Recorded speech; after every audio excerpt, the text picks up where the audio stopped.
Okay, we're gonna keep this short. I'm already late for the DA. First up, Phelps, Bukowski. We got a report of a brand new Packard abandoned in an empty lot off 2nd Street between Olive and Grand.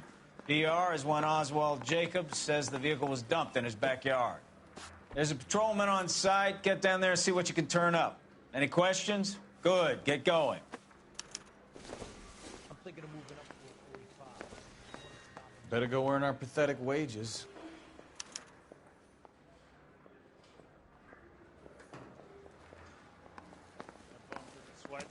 Put him down in my Rimsky, O'Halloran. Intelligence has information on a stolen car racket. An abandoned vehicle. We catch all the good ones, huh, Phelps? Sounds like there's more to it than that. Nobody dumps a shiny new Packard unless they borrowed it without asking. You don't say. You're on fire today, Einstein. Very funny. Come on, my intense protege. Let's go save the world. You know the way. You can drive.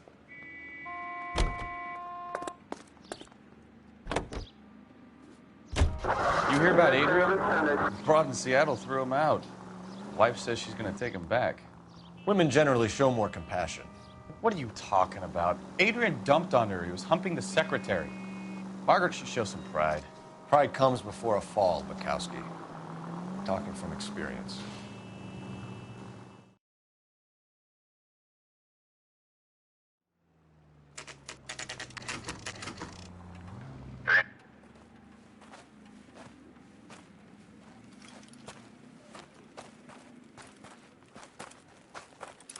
Phelps, traffic.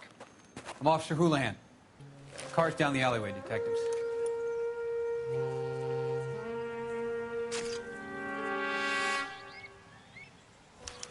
We got a call about an abandoned vehicle. Yes, sir. The car has flags. Might be some kind of diplomatic vehicle. Has anyone touched this vehicle since you arrived? No. And that Jacobs bird over there was on station before I got here. We'll talk with him in a moment.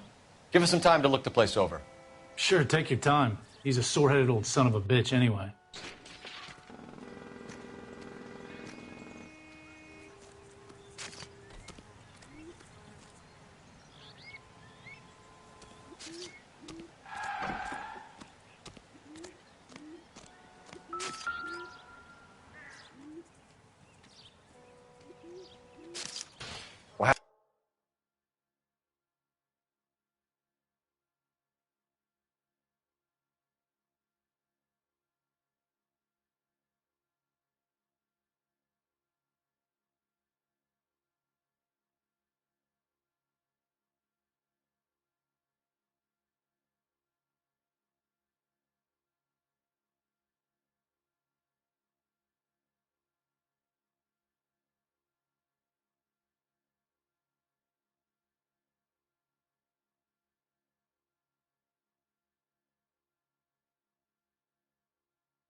To use the registration to trace the owner.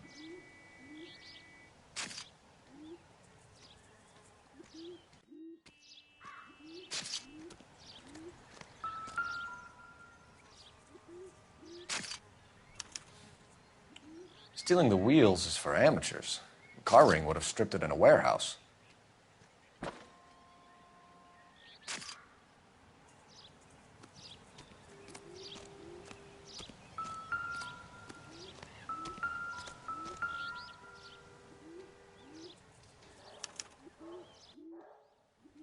It's owned by the Argentinian embassy.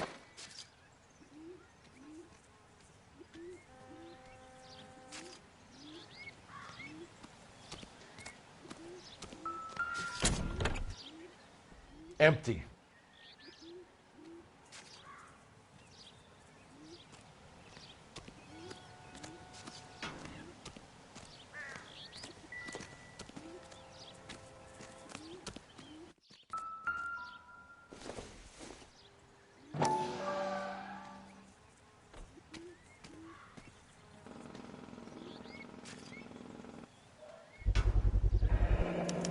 Combination wrench. Must have used it to remove the wheel lugs.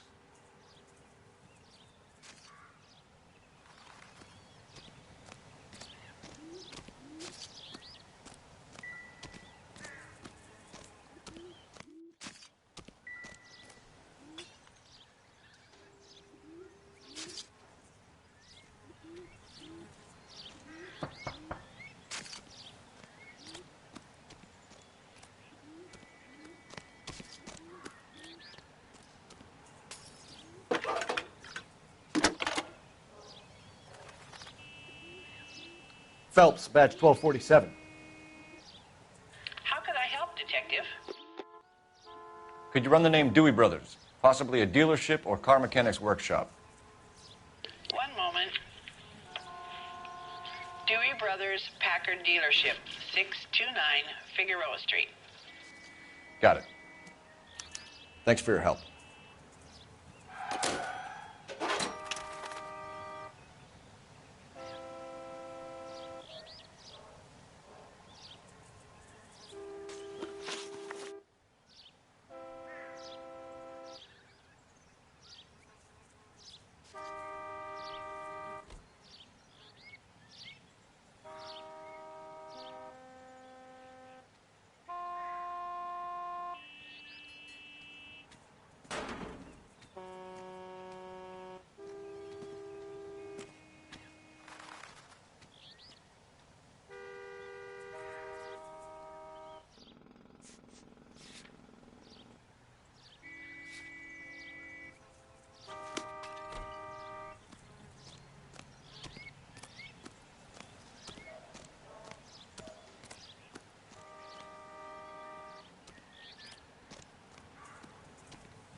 Oswald Jacobs?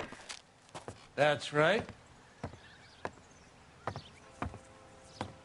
What exactly happened here, Mr. Jacobs? Last night, I was looking out of my window. I like to keep an eye on what's going on. I can understand that. You see this empty lot? Damn kids play stickball here. Always breaking my windows. Always asking for their ball back. Can we get back to the car, Mr. Jacobs? Don't be impatient, Sonny. Anyways, last night I see this brand spanking new Packard up on bricks.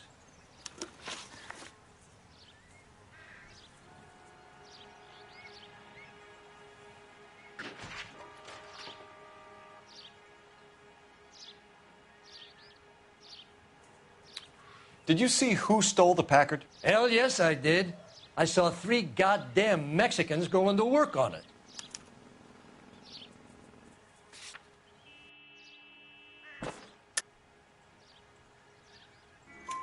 Can you tell us what they were doing? Using the headlights of an old Ford so they could strip the thing. I yelled out to them, "I'll call the cops." So they loaded up their car and drove off, tooting and hollering and yelling obscenities at me in Mexican. You speak Spanish, sir? No, I do not.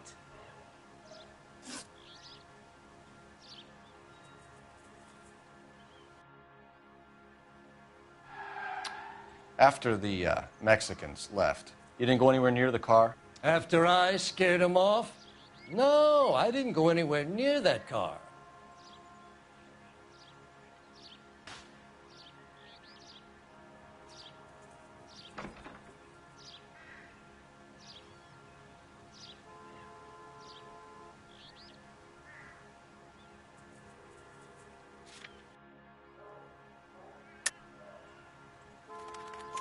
You went out to the car.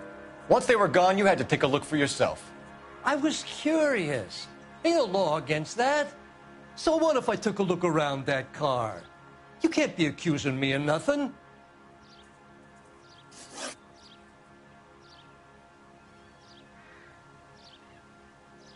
Tell me about the car they were driving. It was an old Ford. I didn't catch the license number.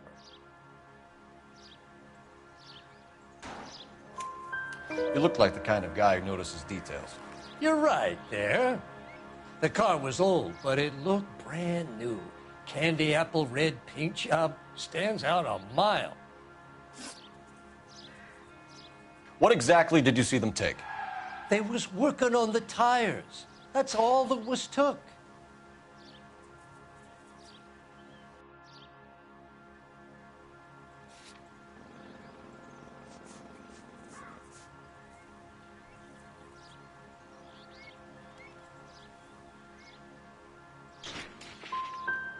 Did you see them take anything else?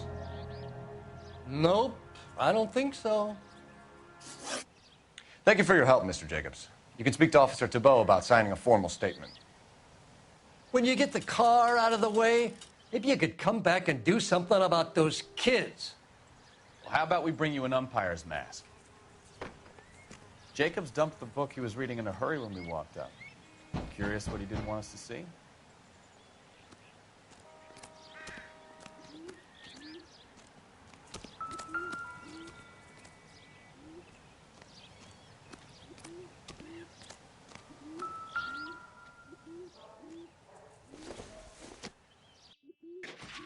I don't think so.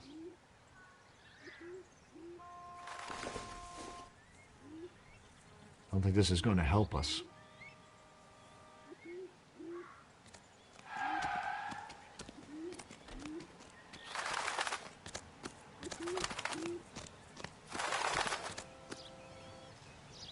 I don't know why you're doing that, buddy, but I wish you'd stop.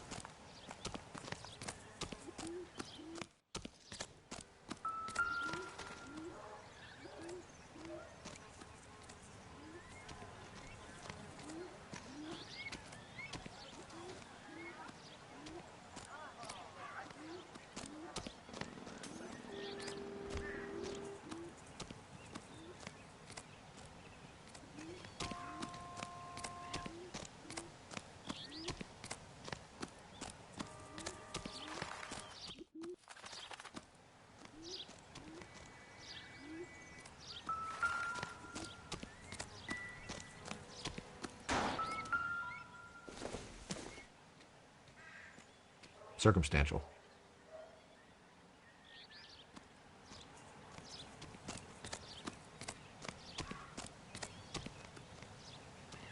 It's a stolen car, not the Lindbergh baby. What more do you need to know?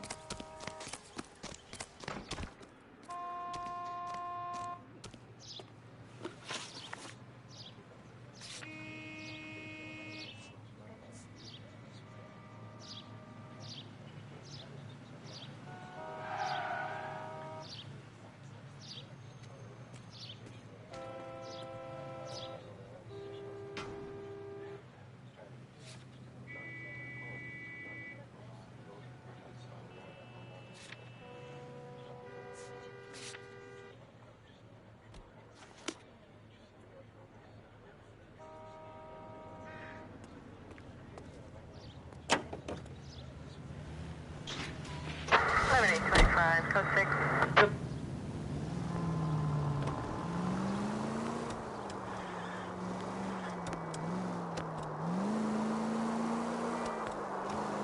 This has got to be the 50th abandoned vehicle call we have caught this year. One more, and I'm going to go crazy. Not your favorite cases? You kidding me? This is barely even police work. Of all the bad guys in this city, we get lumped with the ones who can't even be bothered to keep what they steal. KGPL to any unit, the 459, they're now at 267 South Main. Unit to handle code 2, identify.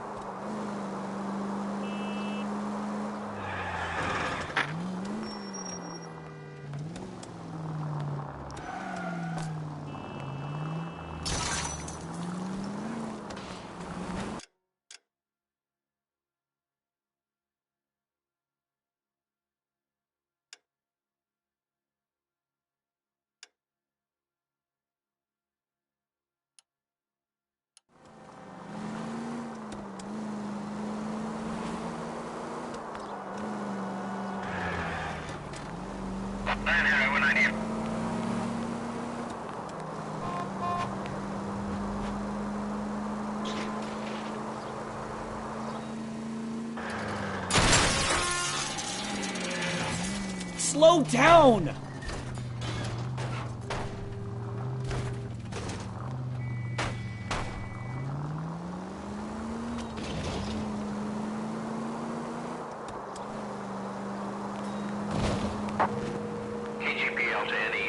459 there now at 267 South Main. Unit to handle code 2 identified. No, you bennies is hiding from me. I gonna find you all and eat you. Yes, sir. Damn! Why these places have so much preparation H?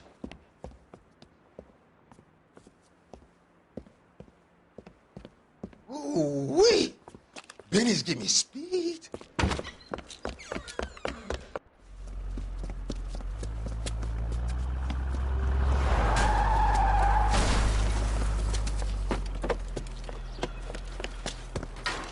What are you doing?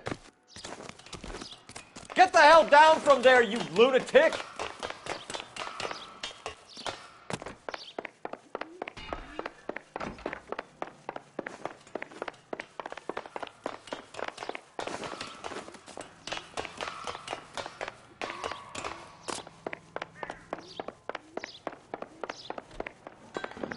You really need to lay off the pills. Lousy bastard! Do it again! I dare you! Do it again! I dare you! All right. If you...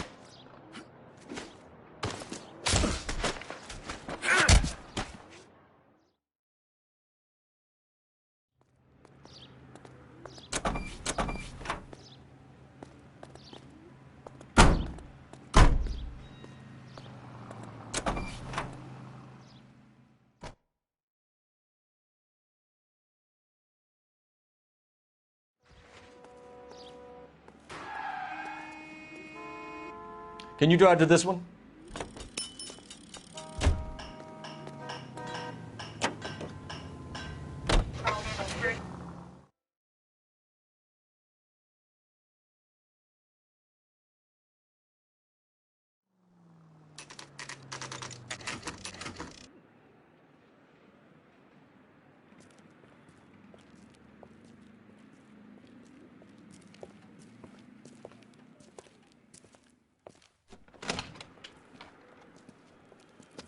Don't tell me, let me guess. You were making your way past the lot, caught sight of the new Model 4-door, and couldn't help yourself. You could see yourself in that car and just had to take a closer look. Well, I can't say as I blame you. LAPD, Mac. We'd like to speak with the owner. That's me, William Dewey, proprietor, at your service. We're investigating the theft of a Packard belonging to the Argentine embassy. Are you missing a combination wrench? I don't know, Detective, but I know how we can find out. Follow me.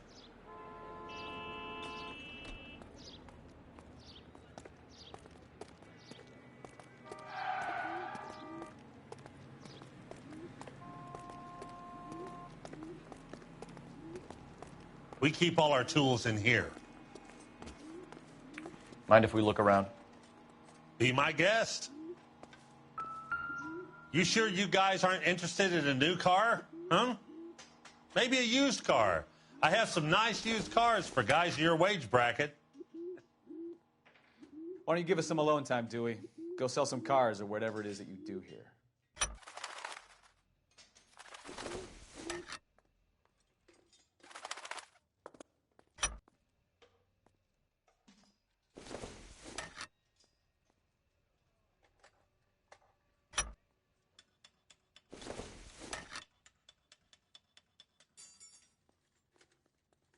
That's not right.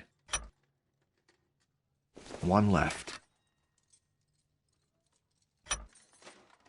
Gabriel Delgado is missing a 3/4.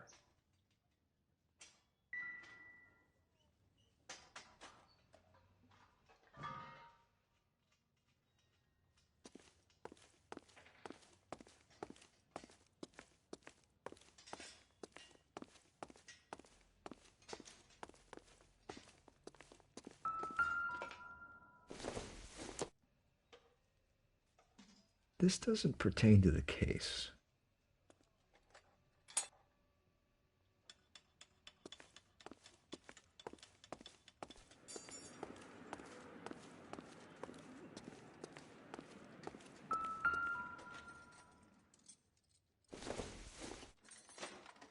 Not much help.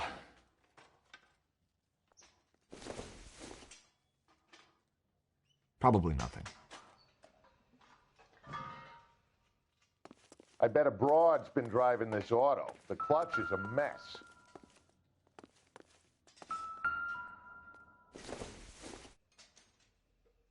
Maybe if... No.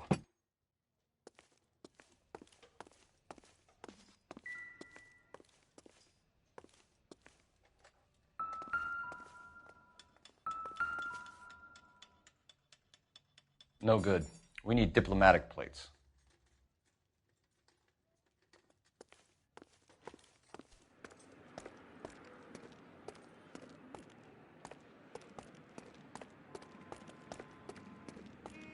If you don't mind, we have a few questions.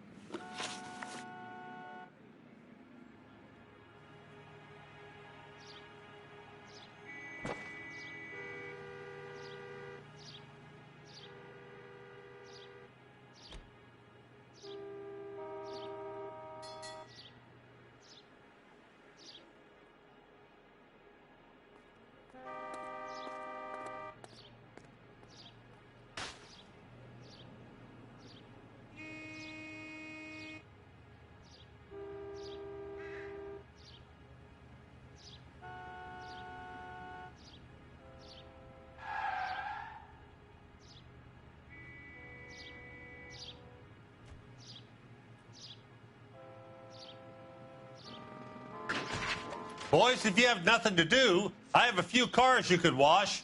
How does 10 cents a car sound?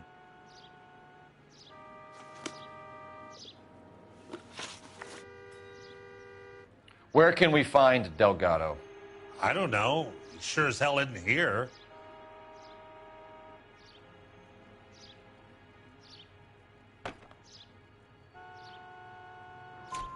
Address, Dewey, or my partner shoves her head in a car door. Okay, all right. Apartment 3, 103 Hill Street. And tell him from me, if he ever shows his face around here again, I'm going to kick his butt from here to Kingdom Come.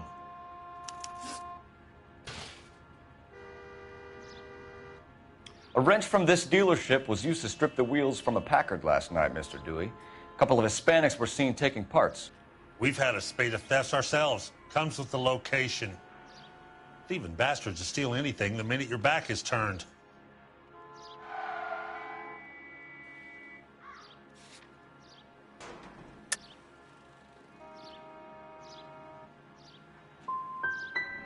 So that's it?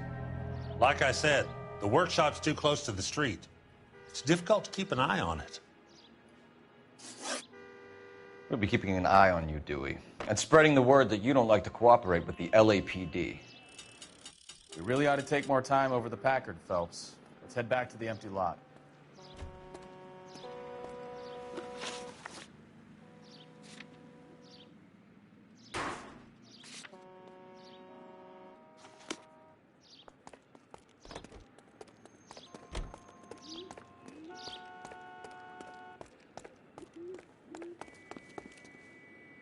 You're behind the wheel. You read the story in the Examiner about the Navy developing three-dimensional movies? What's a dimension? You know, like a graph. Vertical axis is Y and horizontal is X. Well, that's clear as mud. Third dimension would be Z. So things would be popping out of the screen. But that's ridiculous. You'd scare people out of the theater. Who in God's name would want that? I don't know. People scoffed at the idea of talkies in color, and look what we have now.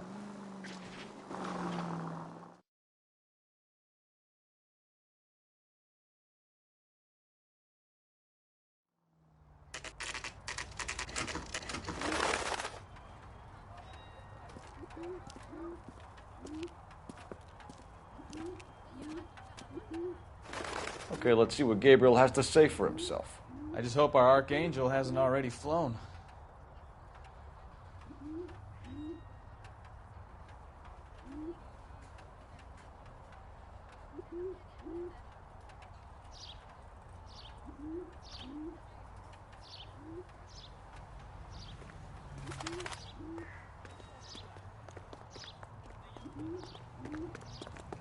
What the hell is this guy doing?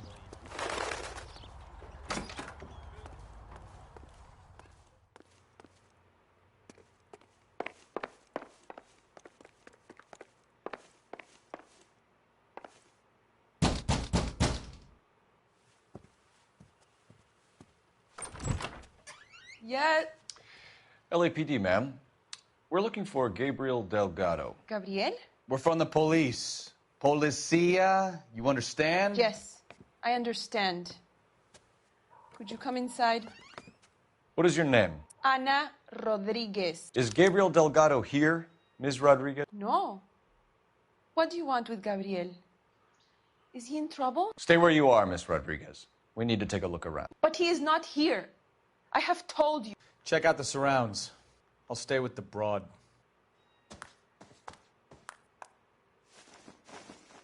So how far along are you, Anna? Nearly 20 weeks. Right. So how's it going to be when you go into labor and he's not around? You are wrong about Gabriel. He will be a good father.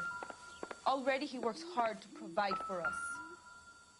Unless you help us here, Anna, your little one won't be seeing Papa for Difficult to tell whether it's the suspect vehicle from the scene. Certainly Gabriel's pride and joy.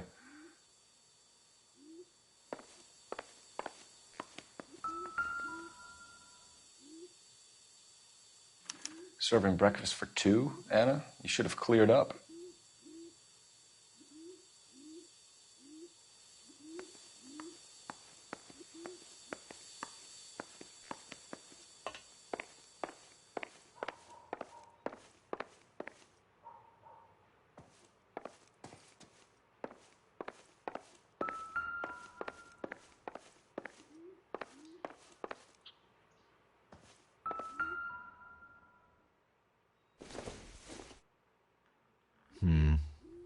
Don't think this is any use to us.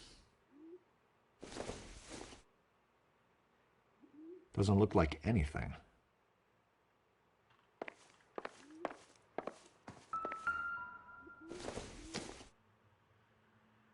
Incidental.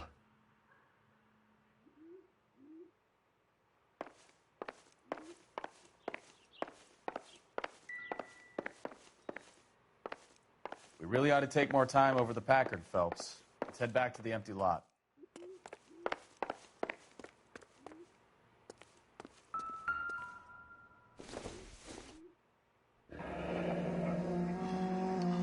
Here he is, apartment 3.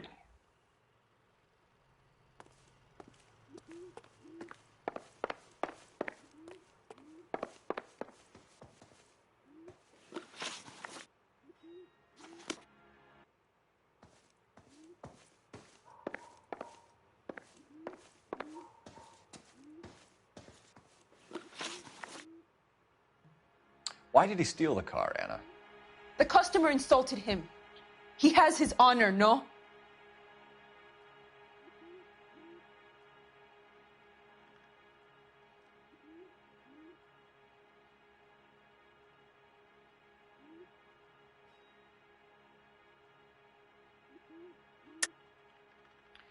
He steals cars to support you and care for the baby? How can you say that? What makes you say that?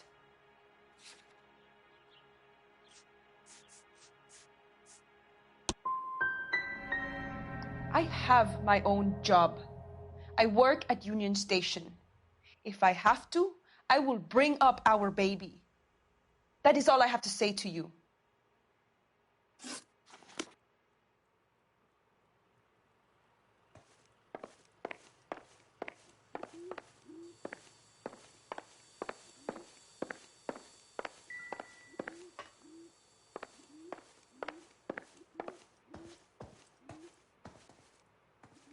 I can tell you are lying.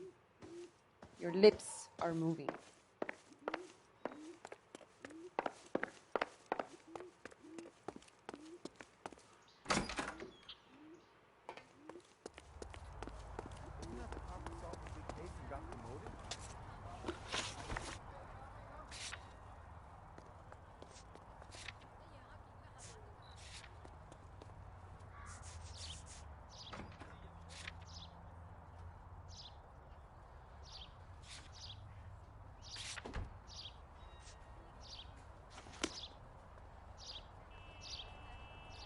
I'm stumped.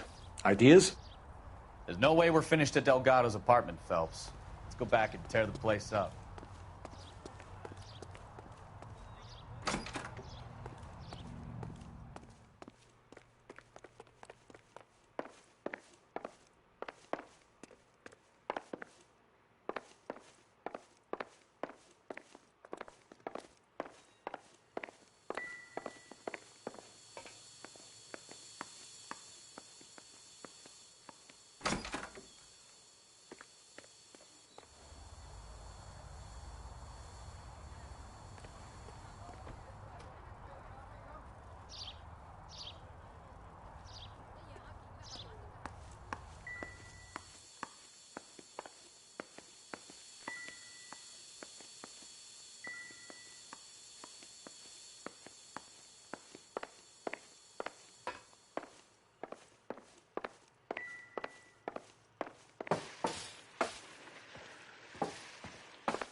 Advice? If Gabriel isn't here, we need to make this case without him. Look around. Find something concrete.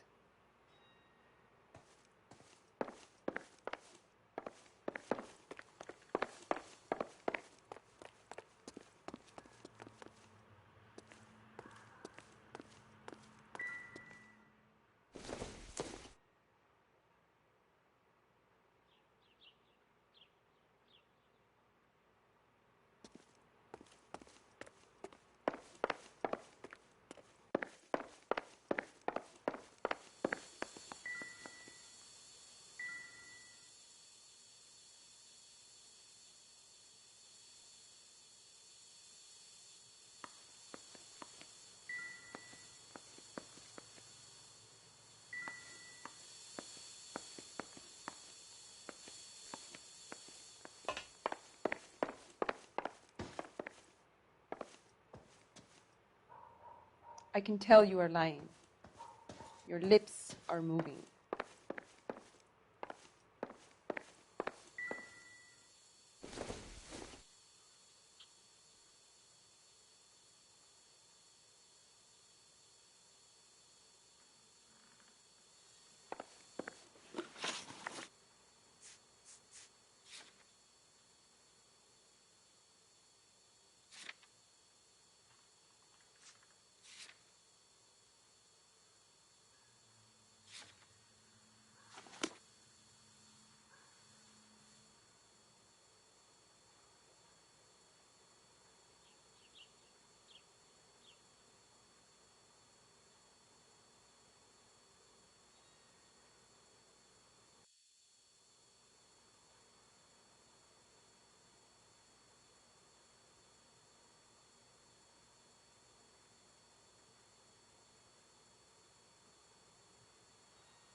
Diplomatic license plates.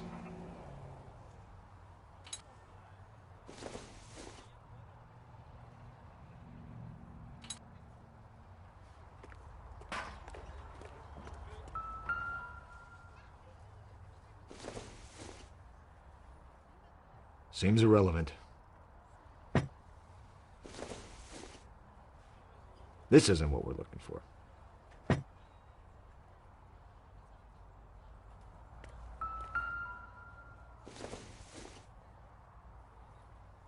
Doesn't give me anything to go on.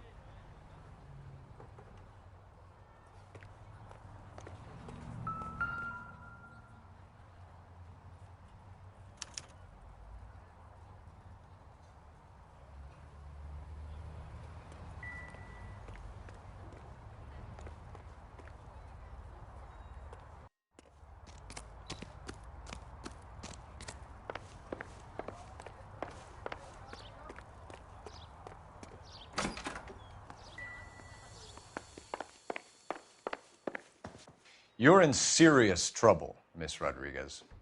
But Gabriel is not here. I have done nothing wrong.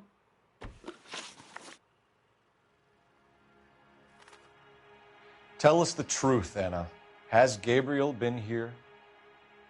I haven't seen him for at least 3 nights. Anna, do you want to go to jail? Do you want your baby to be born in jail? He was here. He comes and goes. I can't control him.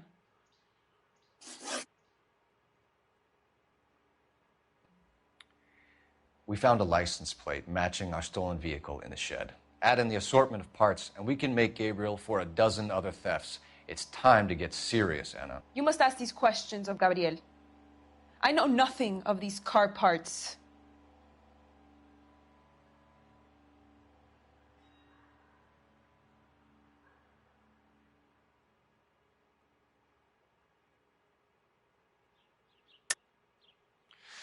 You're lying, Anna. I think you're a willing accomplice in these robberies. What proof do you have that I stole the cars?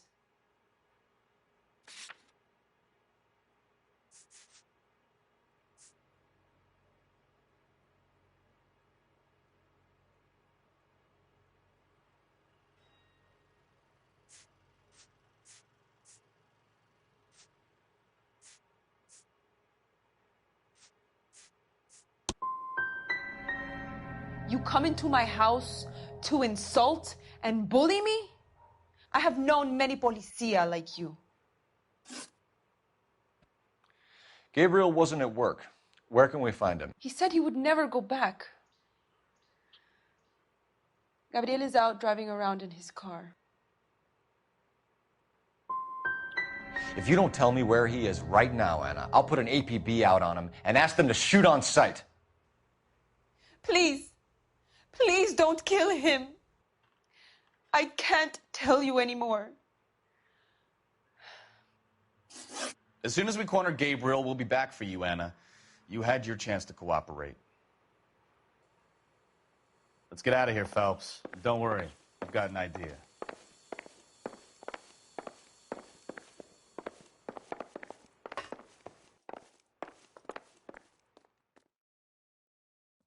Never understood it. The more rotten the boyfriend, the more loyal the girl will be. She's going to warn him, Phelps. We need to follow her.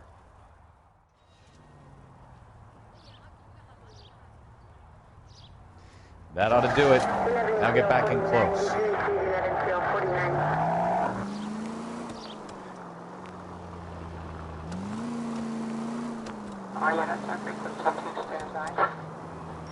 You've got a pretty funny idea of what keeping a low profile means, Phelps.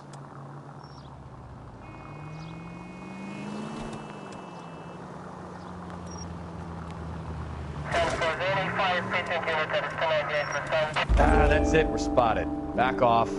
Hey, back off.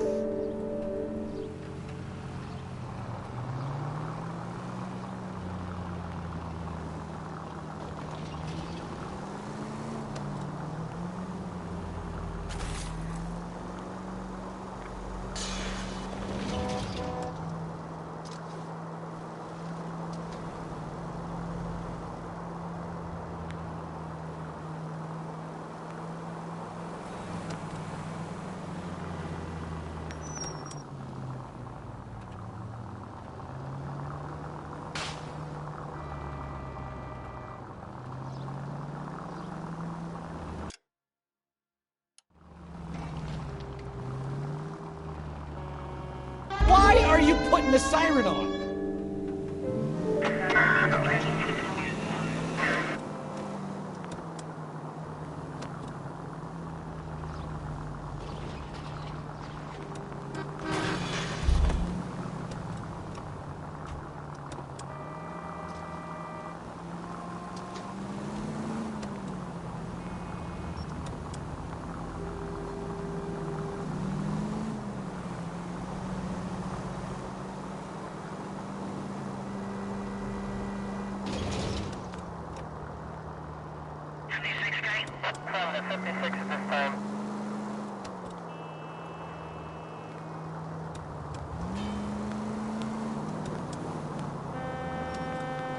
Now would be a bad time to forget how to drive, Cole.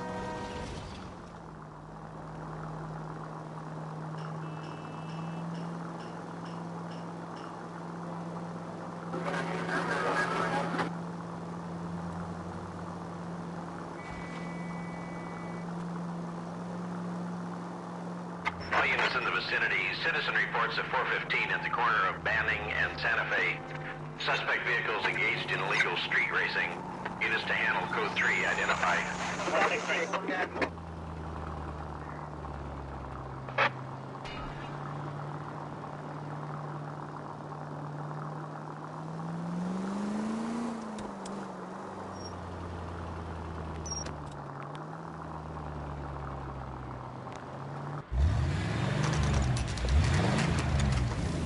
There's the red Ford. That's Delgado right there.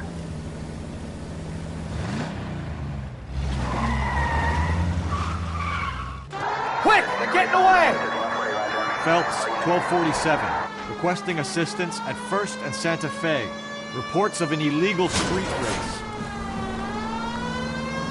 Stay on Delgado. It's getting away.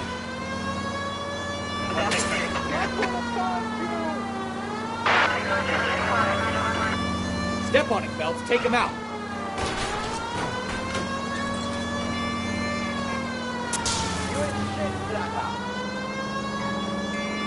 Delgado is our boy. Forget the others.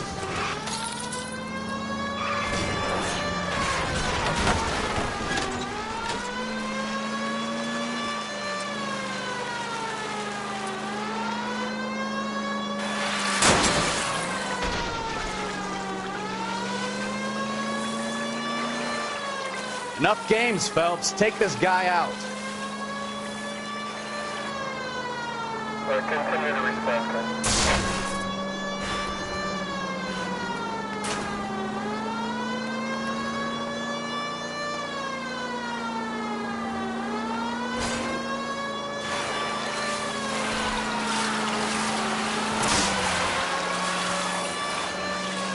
Lay into his wheel arches. Come on. God damn it, Cole. Hold it steady.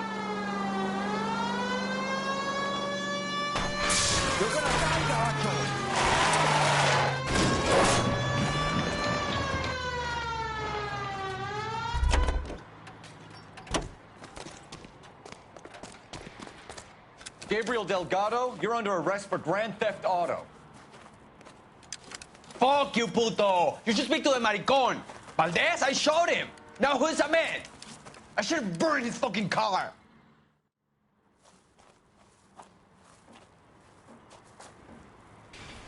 You got a foreign dignitary outed as a fruit and a kitty raper, a car dealer we're gonna let slide for the kickbacks, and a street punk car thief who sure as hell won't be taking liberties with other people's autos again anytime soon. That, Detective Phelps, is not a bad haul. You keep your chin low and your hands high, and you keep bringing me clearances just like that one. That's textbook policing, and we need more of it in this department.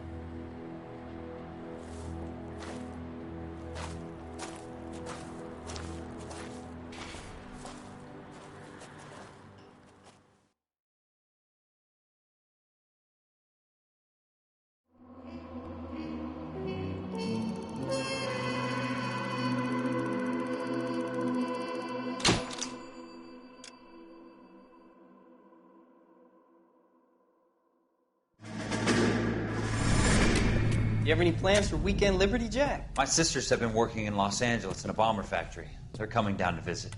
I'm meeting them at the station at 6. Good for you, Jack. Are they cute? They're my sisters, Hank. Attention! Final inspection before liberty.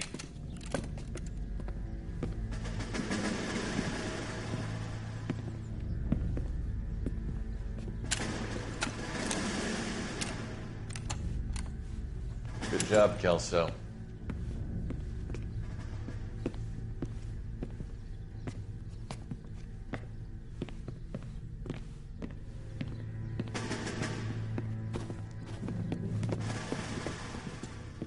Are we going somewhere, gentlemen? Full inspection. It had better be exceptional if any of you want liberty this weekend. Kelso, this carbine. The bore is dirty. No, it isn't. Are you arguing with me, Kelso? Do what you need to do, Sergeant. You know the bore is immaculate. Weekend liberty canceled. 2-day field drill. Clean this rifle. No. Do you know the penalty for insubordination, Kelso? Jack, don't do it. Forget him, Hank. He doesn't have what it takes. Are you two finished? Are you going to clean this rifle? No, Sergeant. Cole is right. I'm going to stop playing games and join a rifle company and fight the real enemy.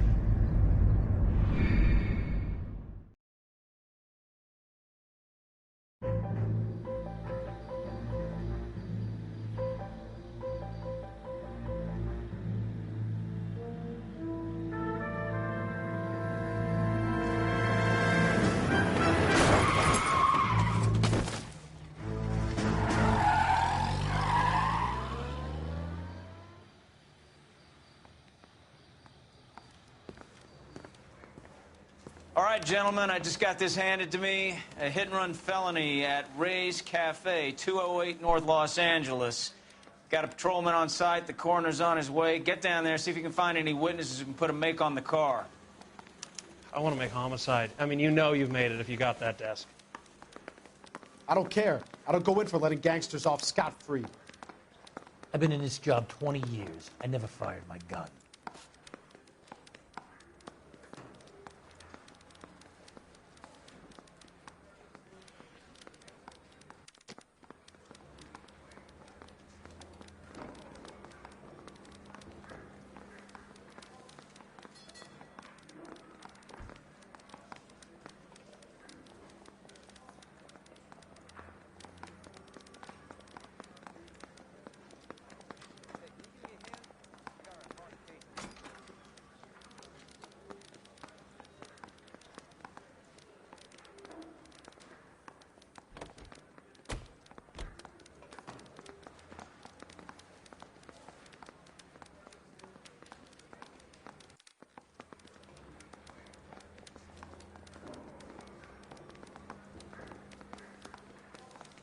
Canary says he'll sing, but only if I guarantee he walks.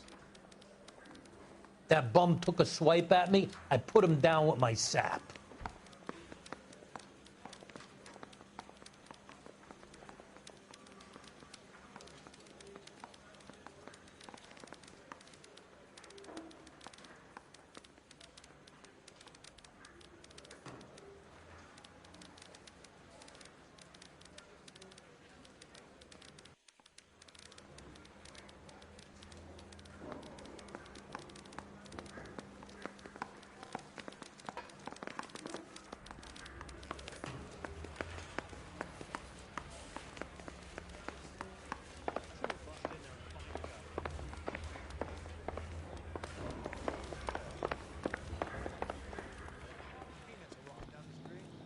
You drive. I need to go over the case notes. Looks like the DA is going to press charges. Anna Rodriguez might do time. I'll speak to the DA. She suffered enough. I don't know, Cole. She's an easy make, and the DA likes convictions. I'll convince him to let it go. How you do that? I'll give him something better.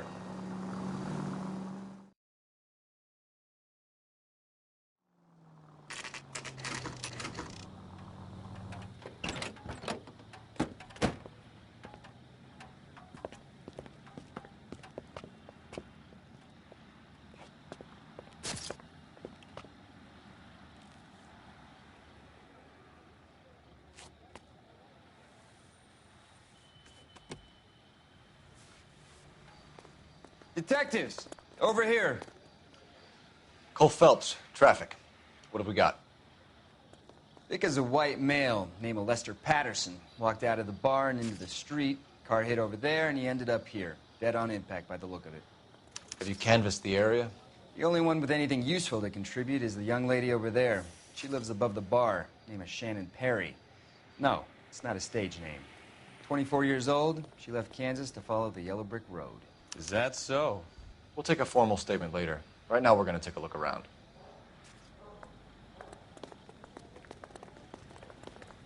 Phelps?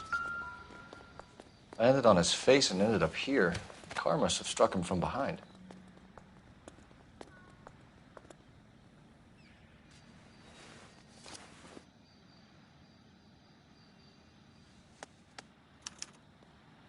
We can notify next of kin.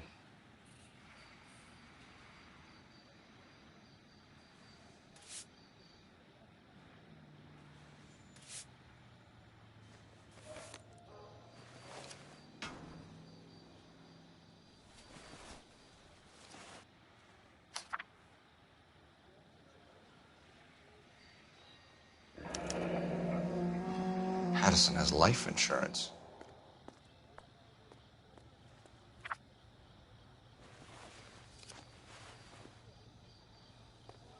What have you got on the victim?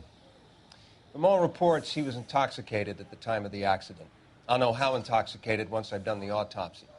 Looking him over now, I'd say he died on impact. What about the chest wound? Isn't that inconsistent? Very common in auto injuries. Look for a car with a prominent hood ornament. Those things are killers.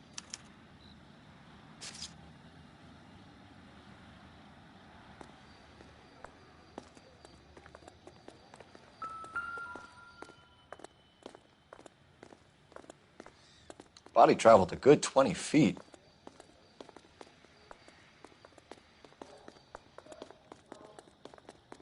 Find anything interesting?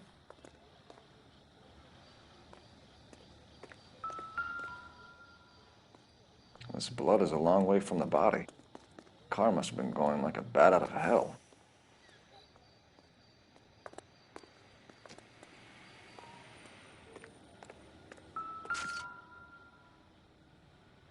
So the driver managed to brake before the impact.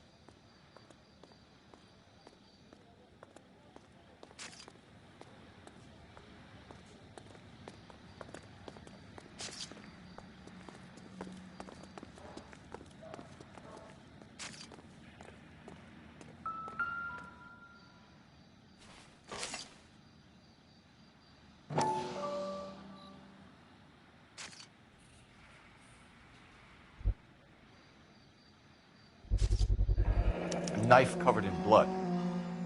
Could be a steak knife. This is a hit-and-run case, Phelps. Anyone could have thrown away a kitchen knife. In any case, we'll want tech services to scrub the alleyway before they bag the knife.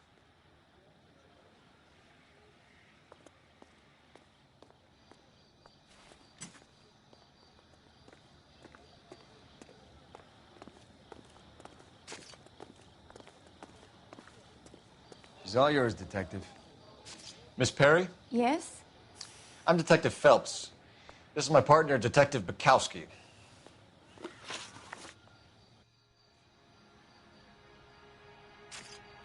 Can you tell us what happened? Well, I came to the window because I heard people arguing downstairs.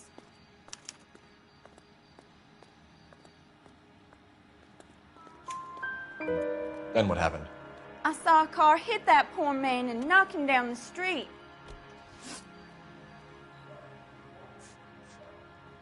What kind of car was it? A dark red Lincoln Continental. Did you see the license plate? Only the first three letters, I'm afraid. 3C8.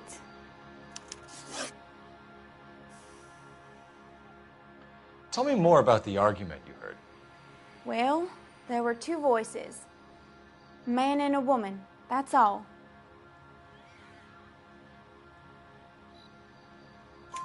Why are you holding out on us, Miss Perry? I'm sorry. I was hoping to tell my story to the newspapers. I'd like to get my picture in the paper. trying to find work as an actress, and things are pretty difficult. Cough it up, sister. We don't have all night.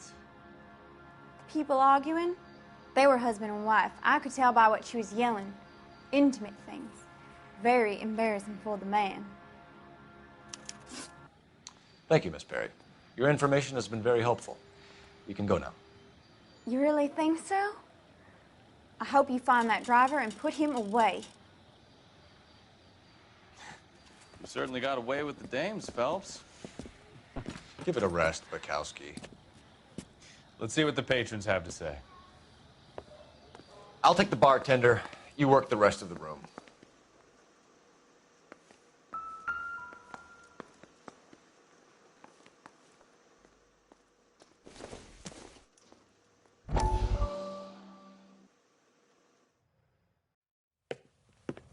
Courtney, come in. Have a seat. Thanks, Doctor. How are you finding working at the clinic? It's, fine. Are you sure? Can I be honest with you, Doctor? I would hope so, Courtney. I was hoping that the therapy would be more beneficial. Treatment can, unfortunately, be very long-term. So many of the patients here are addicts, Doctor. Many of them have been for years, Courtney. In the past, these people were condemned to sanatoriums. If we can reveal the root of the problem, then we have a chance to help them. And until then, they stay sedated? Do I detect a hint of reproach, Courtney? I was expecting more, Doctor. I'm sorry. I don't mean to criticize. Part of being a physician, Courtney, is learning to be patient. How is it possible to keep so many of them on their medications, Doctor? Many of their addictions are illegal. Oh, many things in life are gray, Courtney. What may on the surface appear to be illegal is actually of benefit to society at large.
I'm Detective Phelps of the LAPD.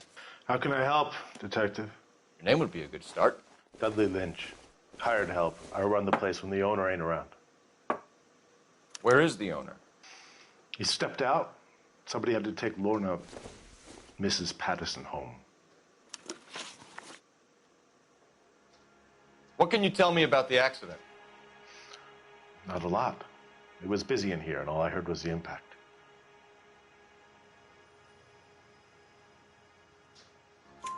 So what was he doing outside? It's against licensing regulations to drink on the sidewalk. Lester and Lorna were having a fight. The owner made him take it outside. It was pretty ugly. Do you know the victim? Yeah. Lester Patterson. He's a regular here, or he was. Not one of your favorite customers? Lester was special, but not my kind of special. Was Lester drinking alone? No. He came here with his wife. She didn't seem too interested in the booze, though. A witness overheard an argument. Lester and Lorna. There's nothing like airing your dirty laundry in public, is there?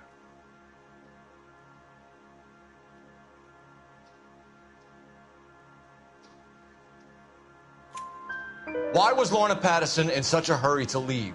What is going on here? Lorna was pretty upset, so Leroy took her home. Lorna and Leroy are close. They've been talking about opening a new bar. Leroy? Leroy Sabo, the owner. How long have Lorna and Leroy been talking about this new bar? Who knows? I just served the drinks. Bartenders hear all sorts of things. Are you going to tell me, or do we have to start playing rough? When Lester was drinking, he treated Lorna like dirt. He gambled away all their money. Lorna pitched Leroy about the bar. I don't know how interested he is. Is Leroy doing well? Hell no. The only thing keeping this place afloat are the poker games. Thanks for your help, Lynch. I'm going to need you to sign a statement with the patrolman. Sure, no problem. You get anything out of the regulars? They weren't giving too much away. They liked watching Lester and Lorna go a few rounds every other day. And Lester was a fan of the love tap.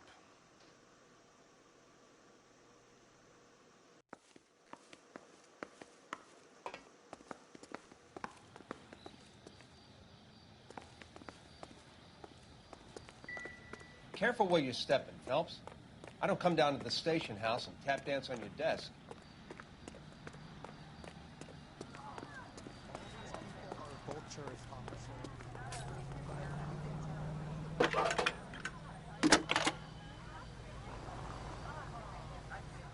Phelps, 1247. How could I help, Friends Detective? work for the Examiner. I need to run a partial license plate, 3 Charles 8. Cross-check possible Lincoln owners. Suspect vehicle is a red Lincoln Continental. Just a moment, Detective. Only one possible make on that license. Registered to a William Shelton, 738 West Temple Street. Thanks, ma'am.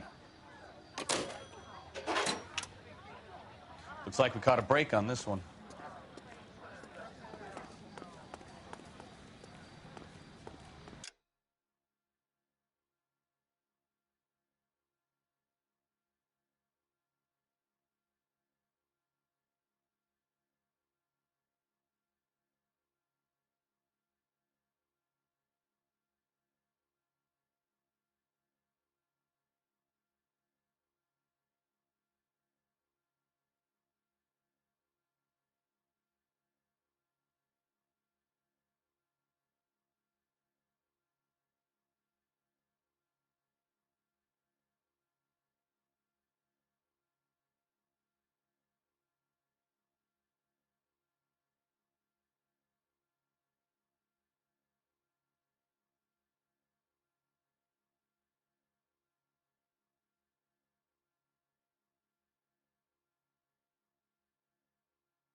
You can drive.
Yes?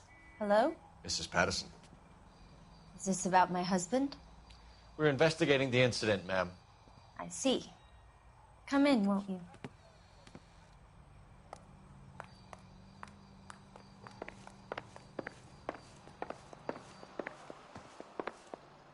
Can you tell me what happened? What's to tell? He got hit by a car and now he's dead. You don't appear to be too upset about the fact. Lester and I met on a furlough in '44. We got married that weekend. People don't understand it now, but that happened a lot back then. I see. So you probably did well to stick it out this long. What's that supposed to mean, mister? I think it's about time you left. I have someone here, I and beg your pardon? You're gonna have to run that one by us again, sister. It's okay, Lorna. I'm Leroy Sabo. Well, well. Nice to see you're comforting the grieving widow, Mr. Sabo. All right, wise guy. Do you have any intelligent questions you would like me to answer?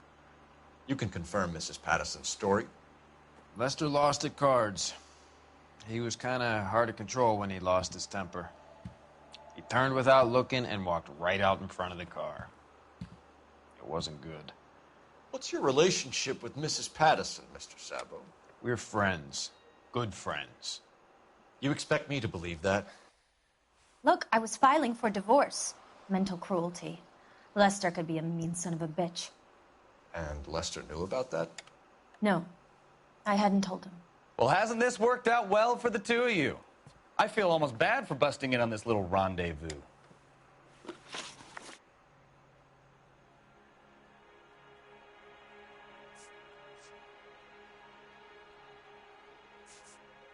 How did the car come to hit Lester? He walked straight into the path of an oncoming car. You're lying, Lorna. You pushed him in front of the car. If you think you can prove that, I suggest you arrest me now.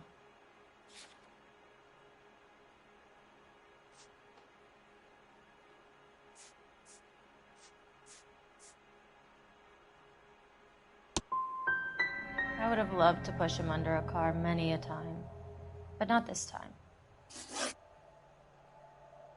You were arguing in the bar and on the sidewalk? We were always arguing. So what? Admit it, you were baiting him, pushing his buttons. We can easily get the full story from the regulars in the bar. All right. Lester was playing cards out back. He lost, of course, and wanted back in. He suggested I earn the money on my back to get a mistake. That was the proposition he was putting to his so-called buddies. So maybe I was a little angrier than usual. Let's just say I took exception to his idea.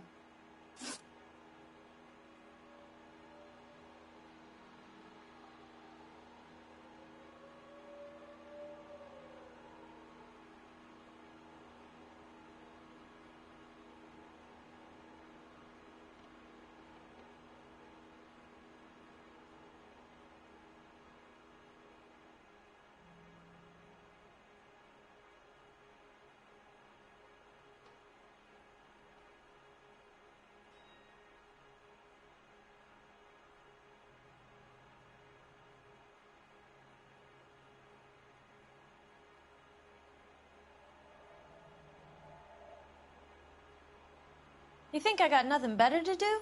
Beat it. bartender said that you and Leroy were planning to go into business together. Can you explain how you'll get the money to do that? I have a little money saved away. You're being economical with the truth, Lorna. You want to back that up, little man? You increased the premium on Lester's life insurance. GI insurance policies have a $10,000 payout. It was Leroy's idea. Lester lived on the edge. He was always getting into fights, crap games, pinochle, you name it. Turns out it was good advice. It speaks to motive and premeditation, Lorna. You're forgetting the hit-and-run detective. You and Mr. Sabo have an interesting day. I'm sure we will, officer. Now, if you could both just leave. We're leaving, ma'am. Sorry for your loss. I can see what a tough time you're having with all this.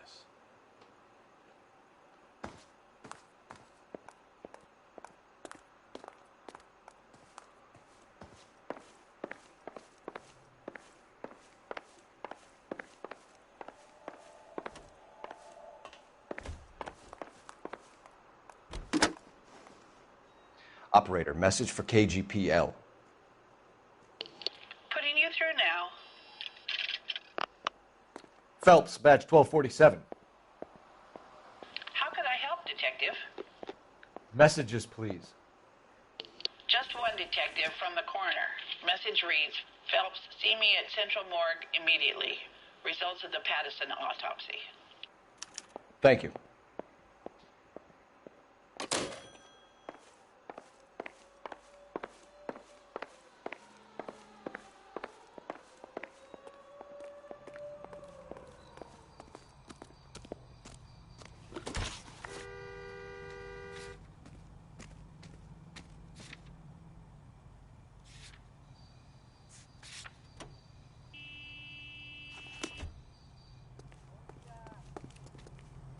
You know the way. You can drive.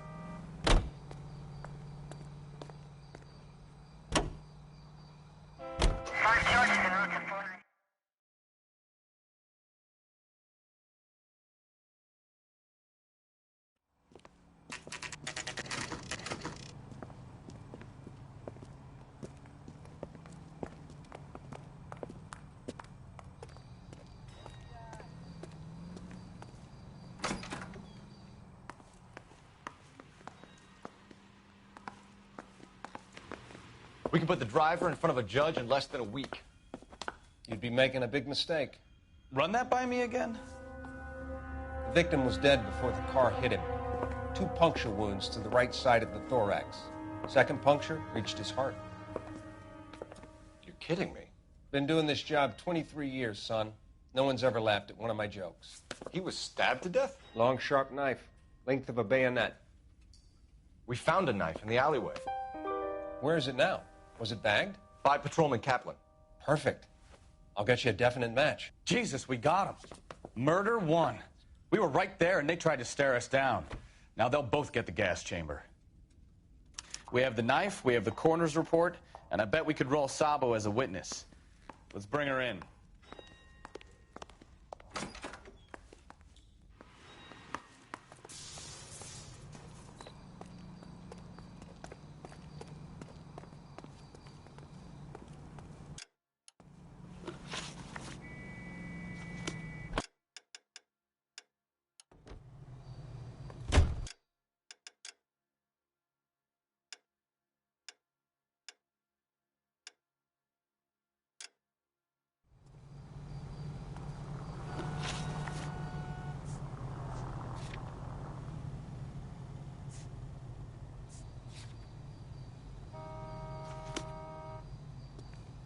Can you drive to this one?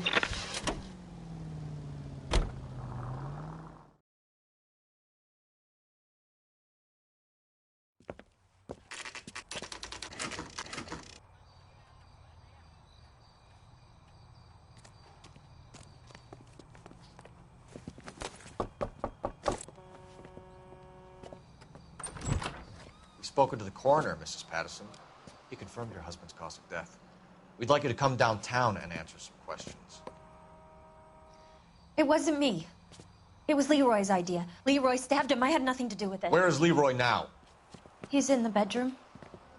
You're very good, Lorna. Put the gun down, Leroy.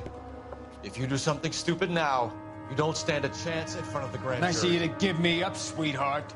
All that whispering in my ear telling me how we had to get rid of him, how good it could be, all the money we could claim, all that planning, how to get him into the street, how to make it look like an accident. For God's sake, you had Leroy, all shut the up. bases covered, baby. I have nothing to do you with it. You think I'm gonna fry for you, He's Lorna? a crazy man. Shoot him. Shoot him, for God's sake. It's too late, Sabo.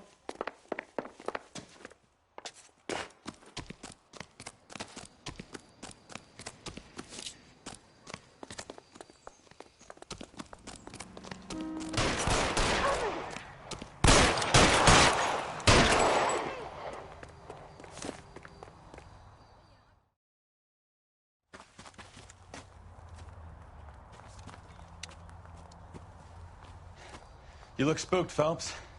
I thought you'd been under fire before. It never gets any easier, Bukowski.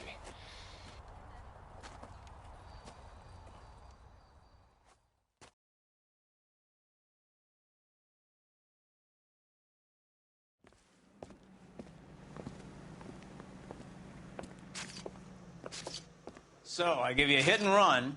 You bring me back fraud, conspiracy, and first-degree murder. This is how a good detective operates, Phelps. You take nothing at face value. You keep digging and asking questions until you get to the truth. You got some sharp elbows on you, detective. I like that. Keep up the good work.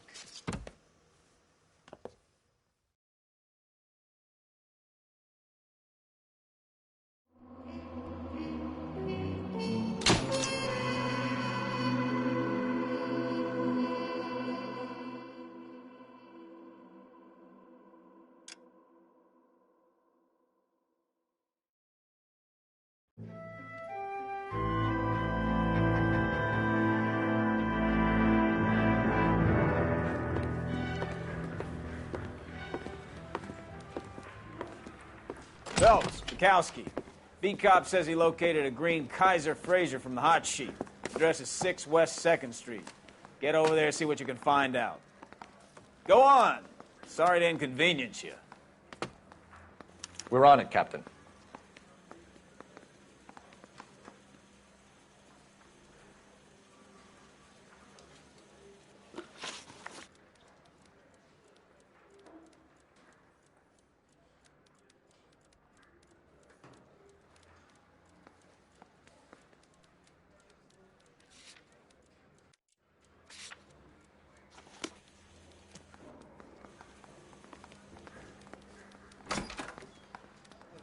I swear the more bent cars we bring in, the longer the hot sheet gets.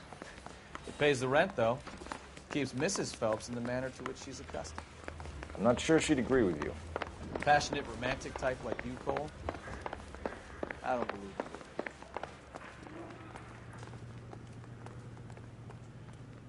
You drive. I need to go over the case notes.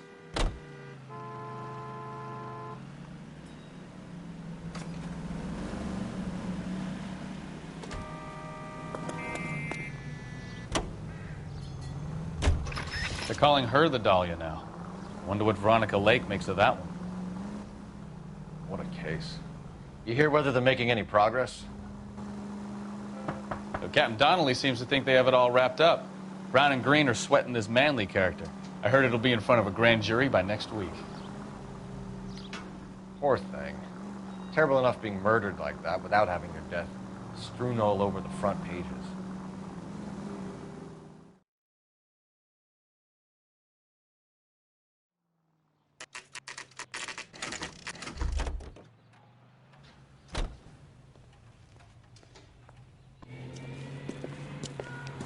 That's the car, Cole, just pulling out of the drive.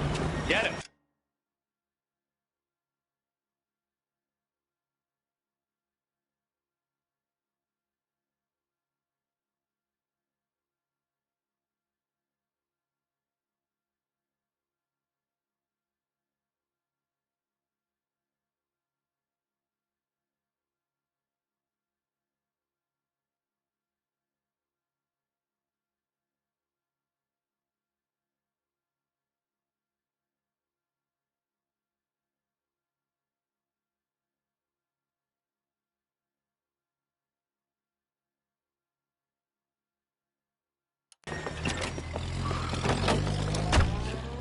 Remember, we need him healthy enough to answer questions. 1247, Detective Phelps, requesting immediate backup in pursuit of a stolen green Kaiser Frazer from 6 West 2nd Street.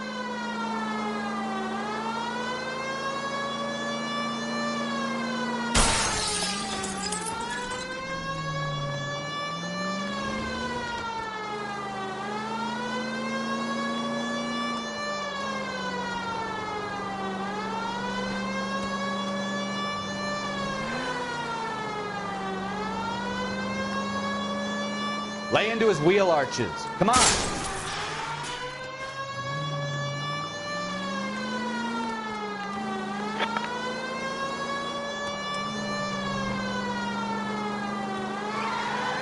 Enough games, Phelps. Take this guy out.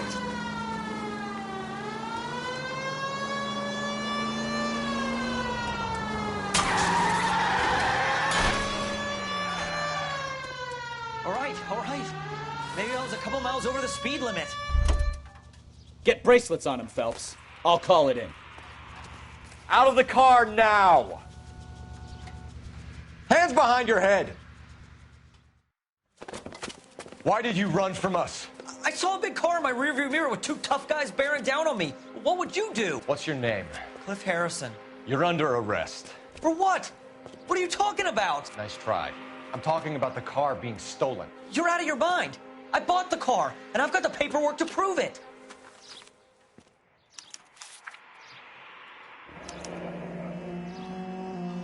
Looks like we'll have some questions for the people at Coombs Automotive.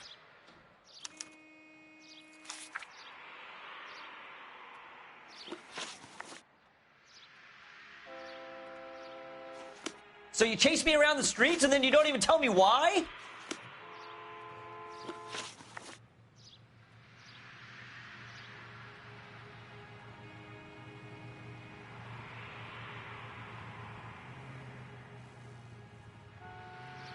You purchased this car from Coombs Automotive Company? Yeah, that's right.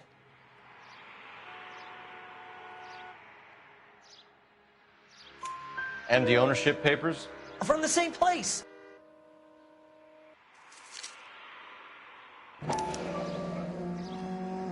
If this is a forgery, it's top-notch. This will need to be traced.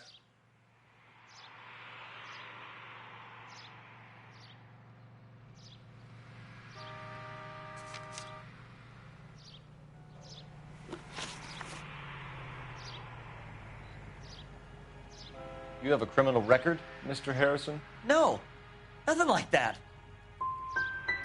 You expect us to believe you. Is that so much to ask? Who did you deal with at Coombs Automotive? The owner, Richard Coombs.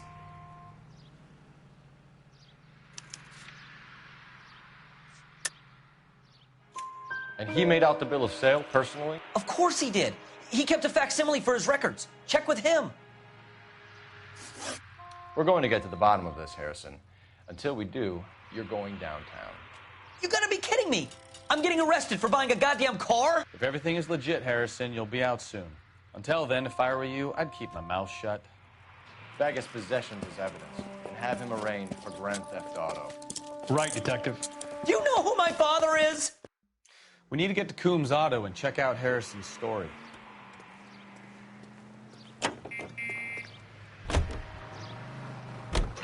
You know what? I think he's telling the truth. Some of the most convincing people you will ever listen to are born liars. Usually they're called politicians.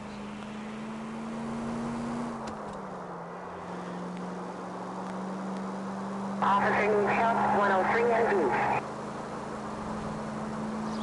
The paperwork all looked above board, and he seemed like a clean-cut kid. Uh-huh. Well, I get it now. You see some kid who's basically you 5 years ago and assume he's got to be innocent. I'm more than happy to be proved wrong. Hey, if he'd been black or Hispanic, you'd be singing a different tune. You spout all this communist crap about treating everybody the same, but it only works one way. I'm not sure that's communism, Stefan. Oh, God, please. Not another history lesson from the man who single-handedly won the war. Are you finished? Yes. I feel much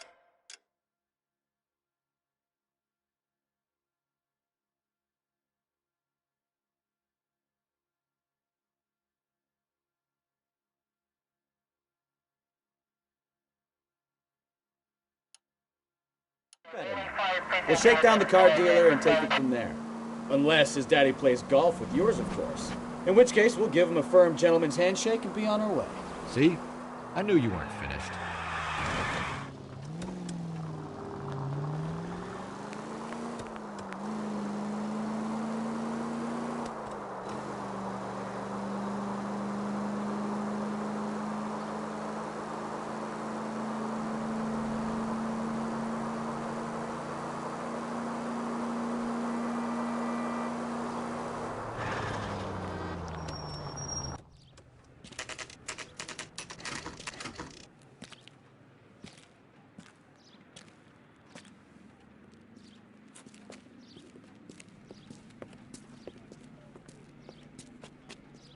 Not another step.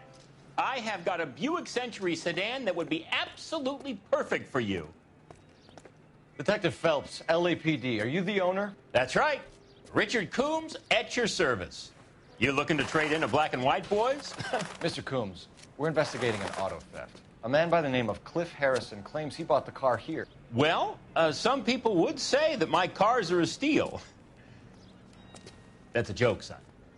Very amusing, Mr. Coombs. I remember Harrison. It was a green two-tone Kaiser Frazer, if I remember rightly. Do you have the bill of sale? It's in my office. Walk this way.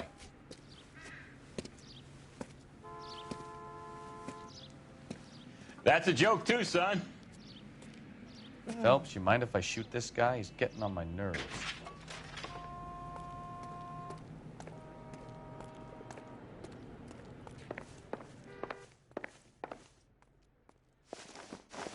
Here it is. Got the original pink slip there, too.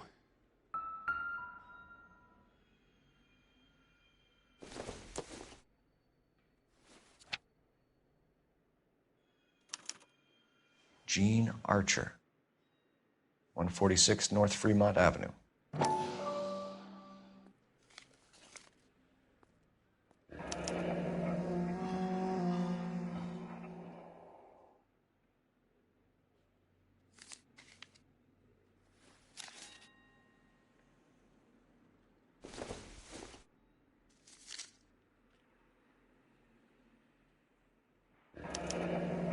Harrison's purchase receipt was legit, at least.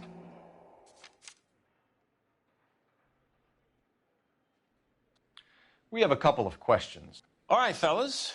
Shoot. Can you tell us how you came to buy the car? Girl just wandered in right off the street. Nothing unusual about the car. Not really my usual type of vehicle. The price was certainly right, though. Nice girl, but about as sharp as a bag of wet mice. Did you pay with check or cash? A check. She wanted it made out to cash, but I insisted. Man has to watch his cash flow. What name? I made it out to Gene Archer on the Bank of Arcadia. Can you describe this Gene Archer? Brunette, maybe 25, 26. A little on the plump side, but not bone ugly.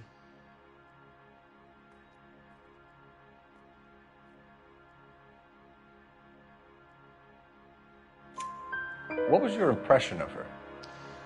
Kind of harried and harassed, in a hurry to go somewhere, but no place to go. You get to know the type.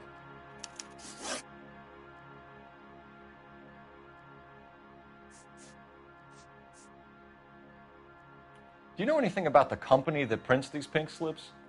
Nope. Should I? It isn't exactly my business.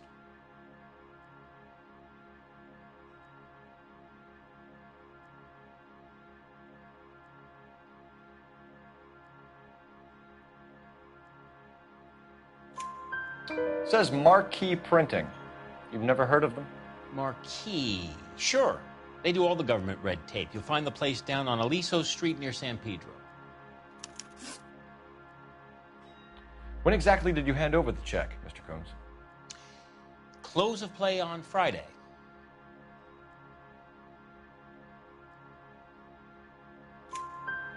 Why didn't you pay her cash? You knew the car was dirty. I had an inkling. When people are in a hurry for money, always pay by check, son. Gives you a couple days to back out. This was all above board. Yes, of course it was.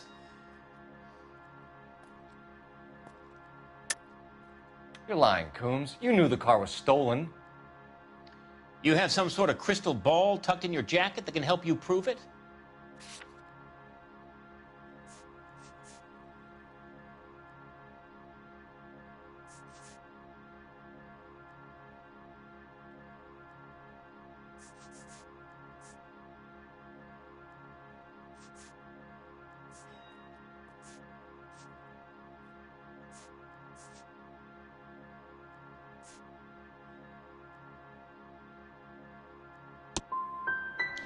You should try rubbing some oil on that hard head of yours. Are we done here? Thanks for your help, Mr. Coombs. We need to continue the investigation. Hope you sort out your problem with Mr. Harrison. Go easy on him, son. Boy's about as sharp as a bowling ball. He's built too low. The fastballs fly over his head. Let me shoot this guy, please. You have a pleasant day, Mr. Coombs.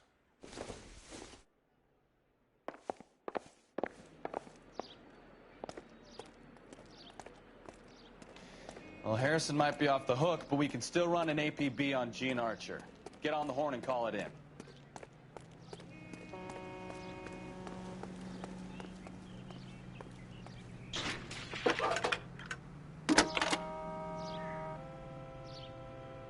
Cole Phelps, badge 1247. How can I help, Detective? Requesting an APB on Gene Archer, age approximately 25, on suspicion of grand theft auto. I'll relay the information. Messages for me, please. A James Velasco is being held at Central Station on suspicion of GTA. Possible link to the Harrison case. They're waiting on you to conduct the interview. Thanks.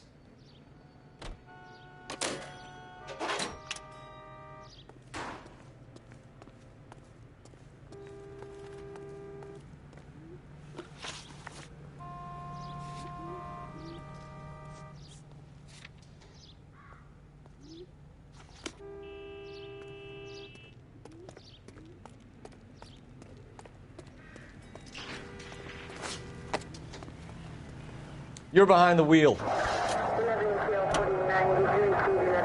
Here's a chicken and egg question for you.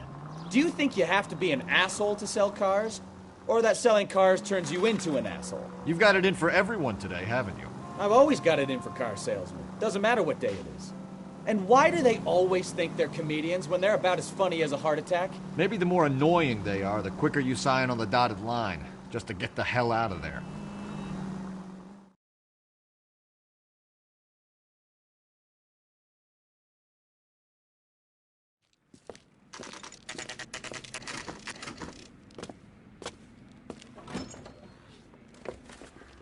Detectives, Velasco is prepped and ready in 2. Another stolen car with legit papers. Thanks.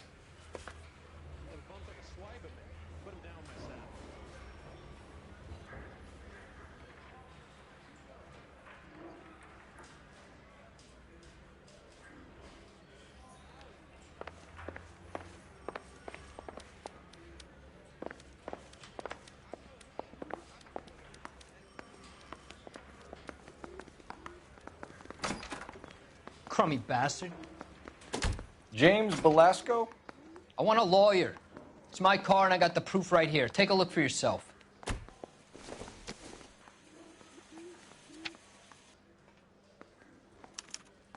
The paper is real enough, Velasco, but the car isn't yours. This pink slip is a forgery.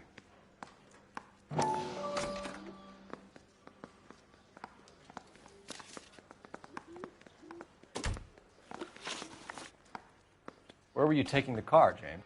Blow it off, greenhorn. You'll get nothing from me. You're a two-time loser. If you don't give me something, I'm gonna ask the DA for the maximum. You're looking at 10 years, Velasco. Kiss your youth goodbye. I want a deal. Keep talking and we'll see what sort of deal you're worth. My job is to drive the cars out of state. Nevada, Arizona, sometimes New Mexico. With the paperwork they provide, it's normally a breeze. Does the name Gene Archer mean anything to you? Nope. Never heard of her.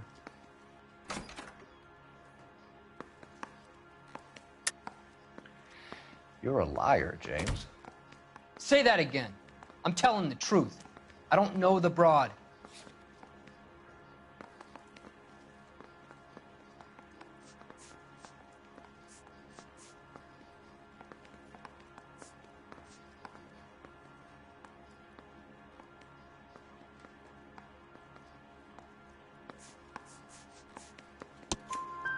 So that's why you both have the same address printed on your pink slips. She's a mule for these stolen vehicles, genius. Same as you.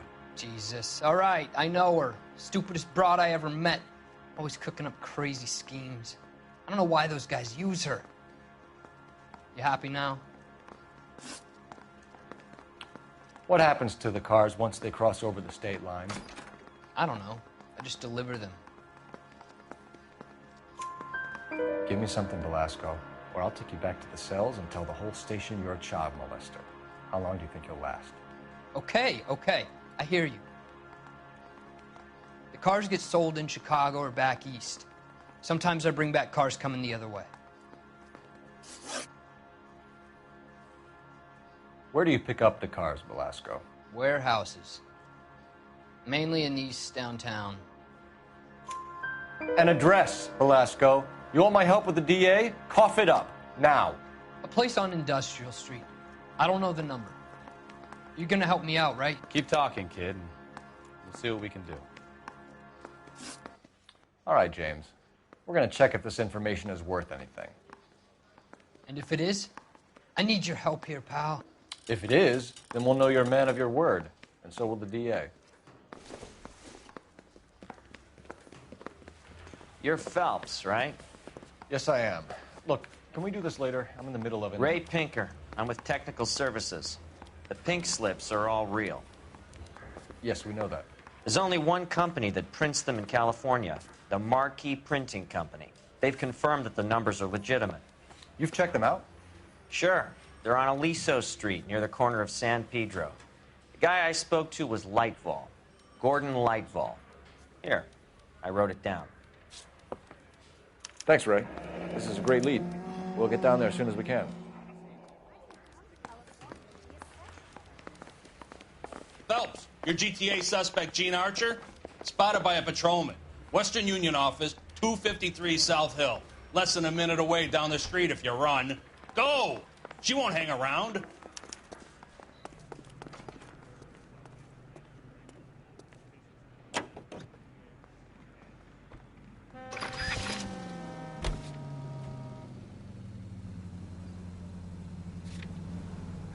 Come on! We don't want to lose her!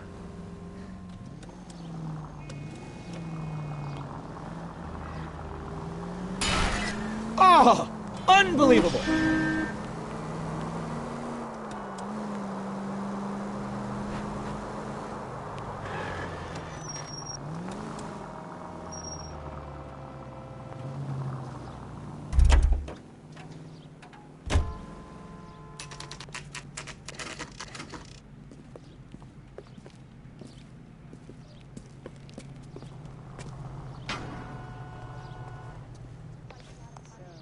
LAPD. You gonna see your married We'll man take it from again? here. God damn it.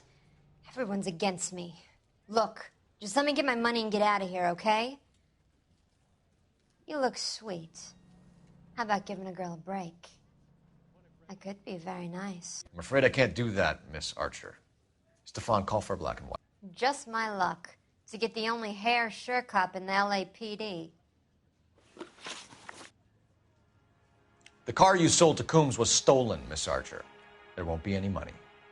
I handed over all the right paperwork when I sold it, Buster. Gene, you've blown open the whole operation because you were dumb enough to try to sell one of the cars. What do you think they're going to do to you? Give me something. I was just doing what they do. They paid me $50 to drive the car. I made $2 grand selling it. You made zero. And if they catch you, you're dead. Is that all your life's worth? Look, a girl needs things. I don't see you looking out for me. How long have you and Belasco been delivering cars? Who is James Belasco? You're lying. James Belasco. I don't remember mentioning his first name, Miss Archer. Oh, Well, I think you did, didn't you? Well, I'm sure of it.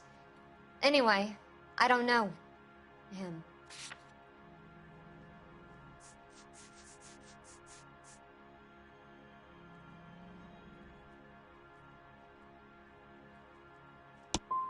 So because you just don't like me, you can call me a liar. You decided to make this hard on yourself, Gene. Let's see how you handle the hard time.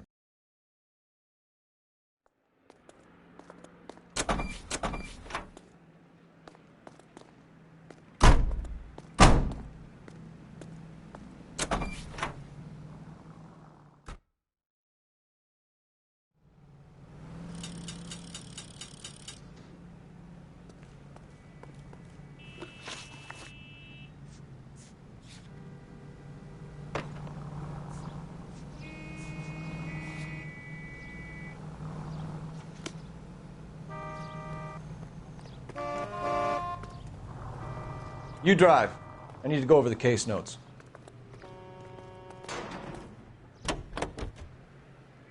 Friendly girl. Used to getting her own way. Little did she know her feminine charms were useless against the impenetrable Cole Phelps. She's not my type. And what is your type, Phelps? I'm married. I know that. But you're not blind or dead inside, are you? Wait. Scrap that second half of the question. I don't know. Blondes, I guess. Hallelujah! The man is human after all. Now we're getting somewhere. Yep, I'm with you on the blondes. Brunettes are fine too. And there's nothing wrong with a good redhead. But I draw the line at gray. You know what? I might have to lift that embargo soon in the interest of maintaining a free market. A man with high standards. The standards are only as high as the last glass of whiskey.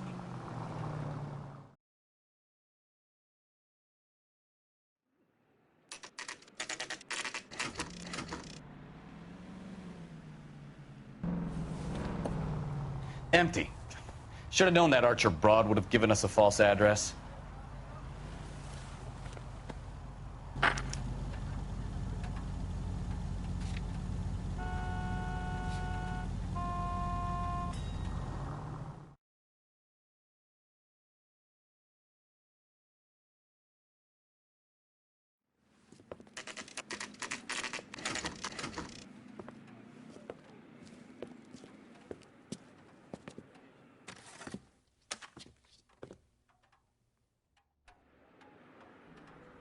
Goddamn wedding.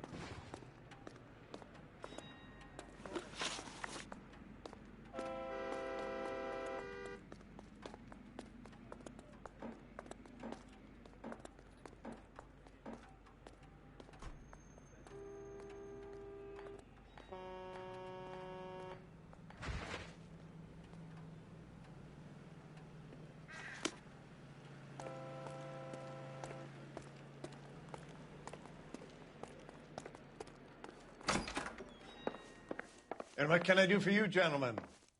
I'm a traffic detective from Central Division. Who's in charge here? I am, Gordon Lightfall. What's this about? We understand that your company prints California vehicle titles. Yes, I have the government contract to print pink slips. I've done for some years. Have you had any goods or equipment stolen recently? We're running up against stolen cars with seemingly legitimate paperwork. Not recently. Have you ruled out forgery? There's no shortage of talented artists in this town. We'll keep it in mind.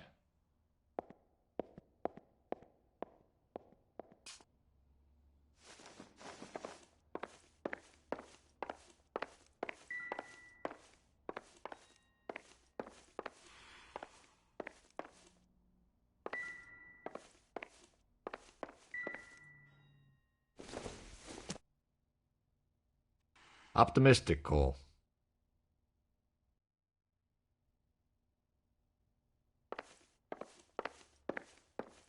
We have some questions for you, Mr. Lightfall.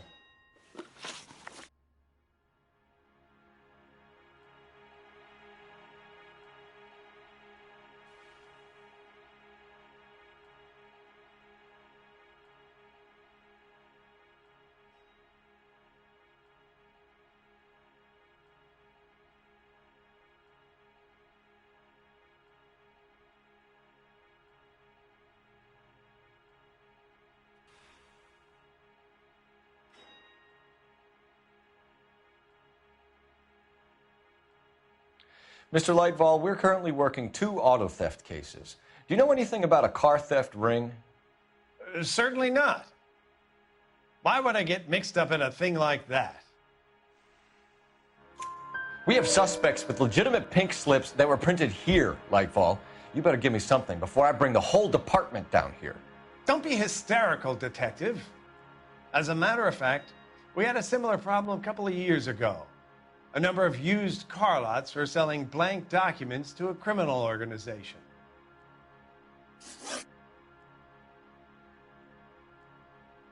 Do the names Cliff Harrison and James Belasco mean anything to you? No, they do not.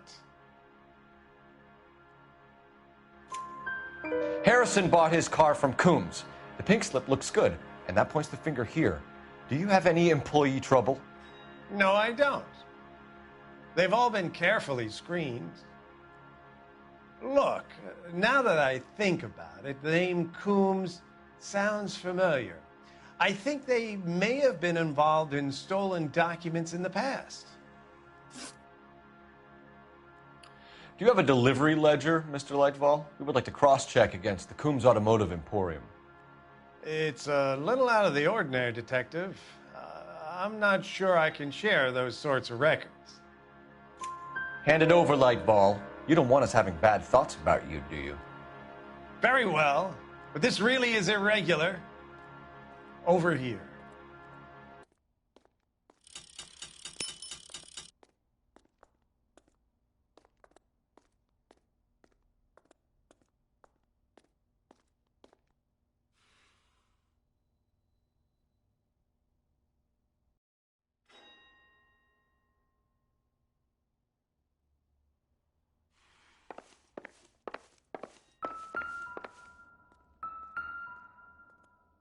Look for patterns, recurring names, unusual addresses, anything out of the ordinary.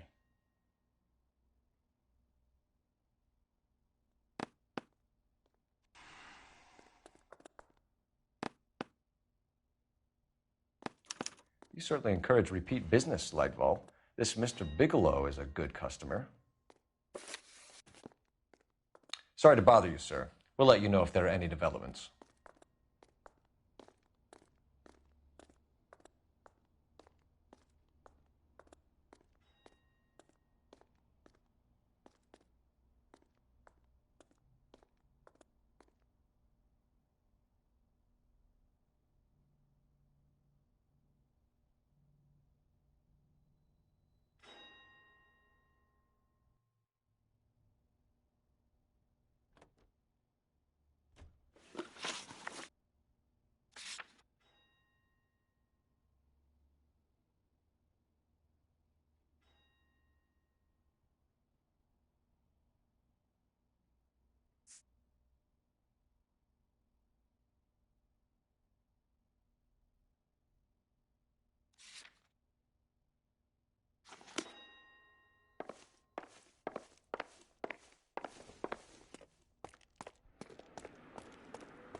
Can you drive to this one?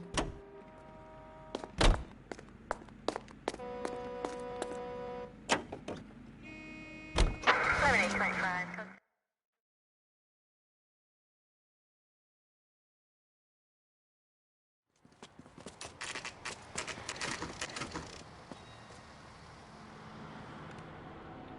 think we should call for a couple of black and whites. Get Fleischer down here. I thought you Marines were gung-ho, Cole. You have a 45, don't you ever want to use it? I'll take the back. Just give me a few seconds to get around there.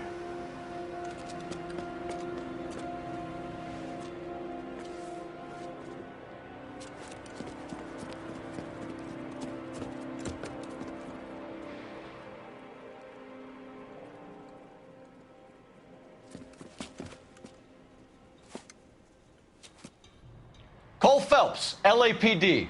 All of you are coming downtown with me. Think so, huh? Look sharp, it's the cops!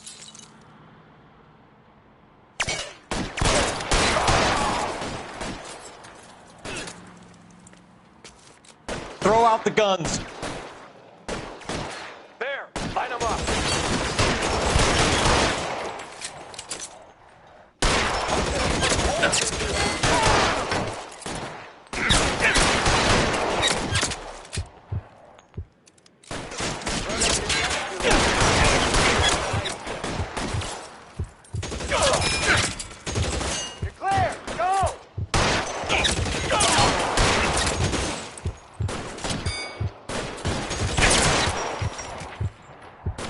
How long do you think you can hold out?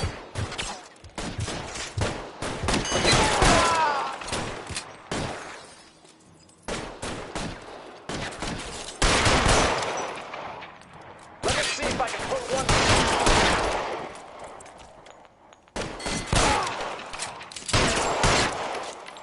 I got you down. Let's clear the top floor. I don't want to get drilled in the back on the way out. Weapons on the ground, now! Covering fire!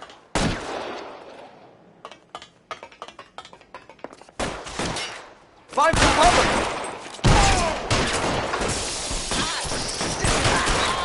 Try the door at the end. I heard something.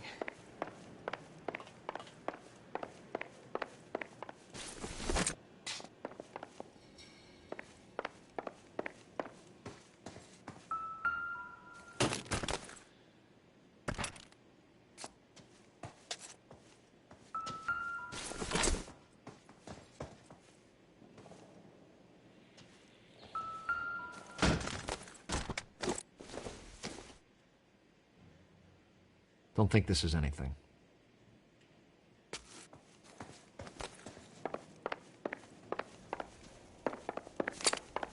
All right, don't shoot!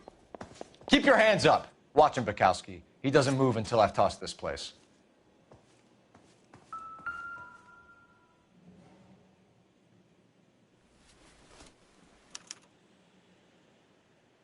Marquee Printing Company. There's nothing like going direct to the source.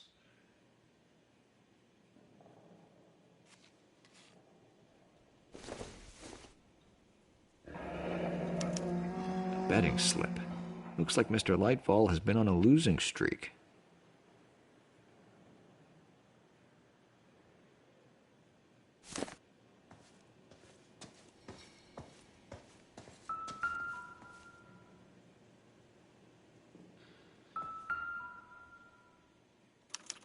There are enough slips here to keep them stealing cars till Christmas.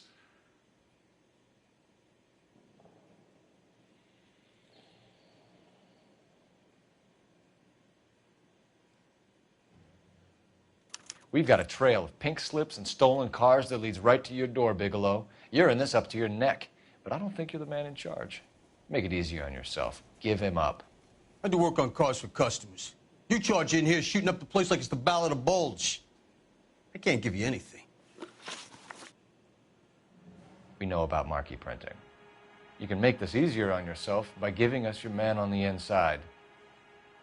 I sometimes repair cars and put them back on the road. I need a pink slip to resell them. There's no problem there.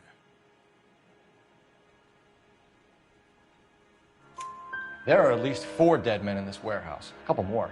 Punks won't make for that much extra paperwork. We'd be doing the legal system a favor. Okay, tough guy. I get the message. Lightfall, the guy who runs Marquee. He's the big shot. He likes to spend big at the track. He owes people.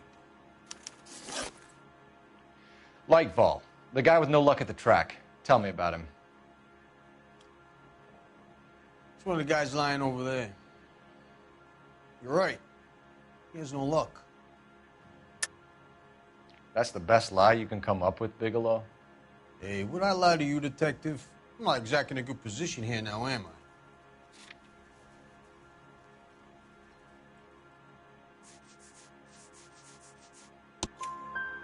Gordon Lightfall owns Marquee Printing, a government print shop. He's losing big at the track. He has these big government contracts. He's in hock over 20 grand. If the feds find out, contracts will be all over. Lightfall plays ball. All right, Bigelow. The heat is off you. Play your cards right and you'll be able to count your time in Quentin on one hand.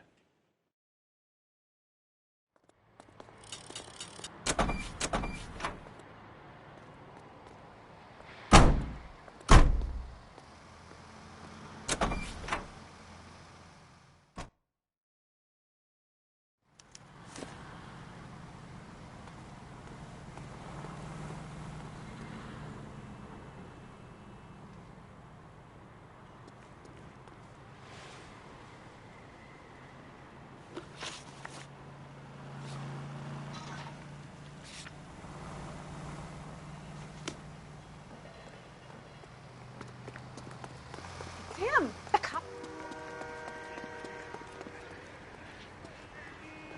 You can drive.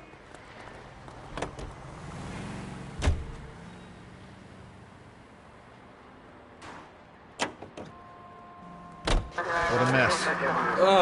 Gonna take some cleaning up, that's for sure. I wish it hadn't gone that way. Well, they shouldn't bring guns to work with them. We didn't have a lot of choice. You have to admire the barefaced cheek of someone who tries to blow your brains out one minute, then pleads innocence the next. Yeah, especially when he's surrounded by evidence. You know, guys like Bigelow spend so much time convincing themselves that they're not doing anything wrong that they actually start to believe their own bullshit. They get sloppy. Bigelow, Lightval, all of them. If they hadn't, who knows how long they could have kept this racket going. Complacency or greed. It's always one of the two that brings them down.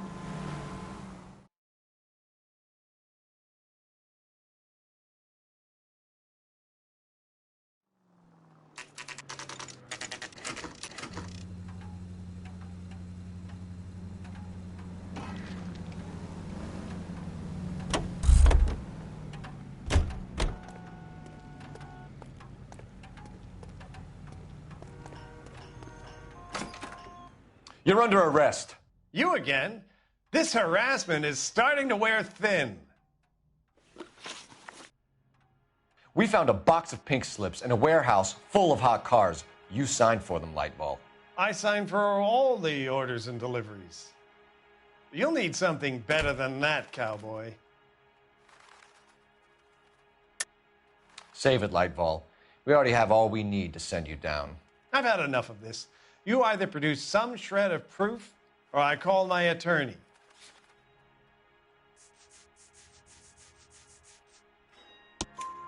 You're in the hole with the organization. We know about the debts, Lightball. I agree. I have a small problem. I'm prepared to help you in any way I can, Detective. I'll name names. I need you to keep this out of the paper. You need to shut up now, Lightball. Gordon Lightval, I'm charging you with conspiracy and fraud. Hands behind your back. The LAPD Central Traffic Division has today smashed a nationwide auto theft ring, writes crime correspondent, blah, blah, blah. Oh, here it is. Traffic squad detectives confronted a large group of armed thugs. After an exchange of gunfire, more than a dozen dead criminals were removed from the scene. The LAPD sustained no casualties. Damn fine work, Phelps. Now get out there and nail some more bad guys, will you? I want to finish reading this.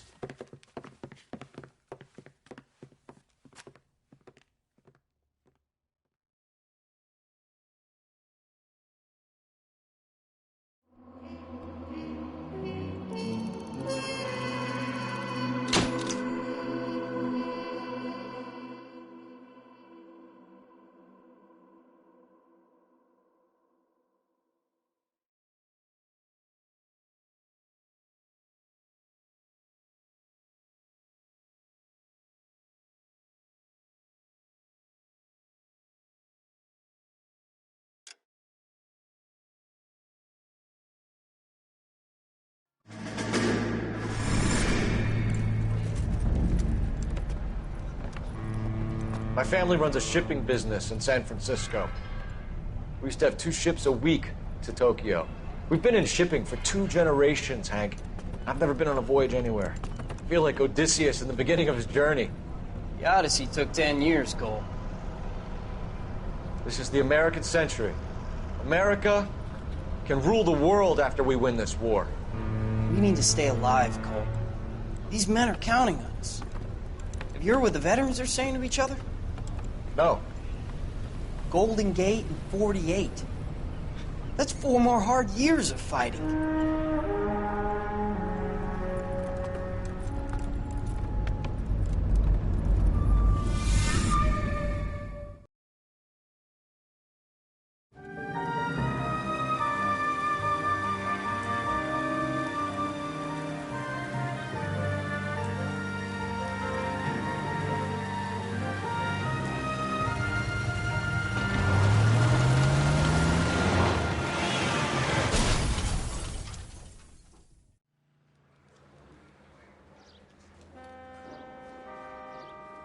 Phelps, Bukowski, you have a new case. 2 women, possible drink drive. How is that a case?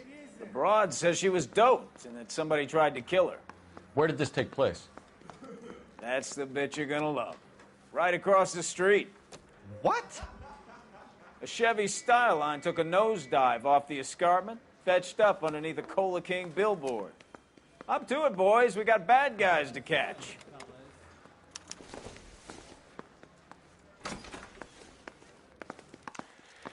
See you later, fellers. Try not to work too hard. Look at you, bantering with the boys. Brings a tear to my eye watching my caterpillar grow wings. I'm just trying to fit in. Educated, hardworking, straight as an arrow. I would break it to you, Cole, but you'll never fit in at Central. You know the way. You can drive.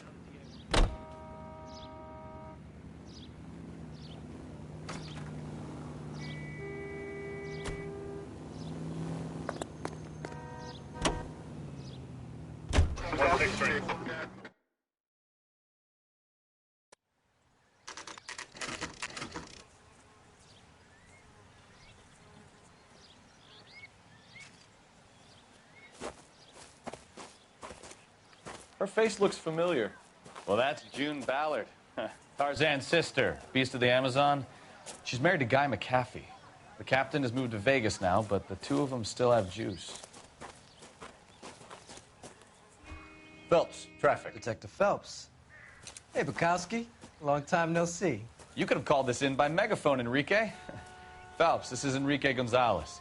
Enrique was a pretty decent middleweight. What do we have, Gonzalez? Broad drives right through the empty lot and off the side of the escarpment. Her story is that a movie producer doped her and her friend and sent the car over the cliff. Was anyone hurt? Driver's beat up. Not too bad considering. If she hadn't hit that billboard, we'd be scraping both of them off the pavement. Passenger's a Jessica Hamilton. She's just a kid. She's pretty knocked around. Kid gonna be all right? I think so. They've taken her to Central Receiving. If you want to take a look around, you can stall the ambulance. Thanks. Do that. One more thing. Watch out for the driver. She cuts rough.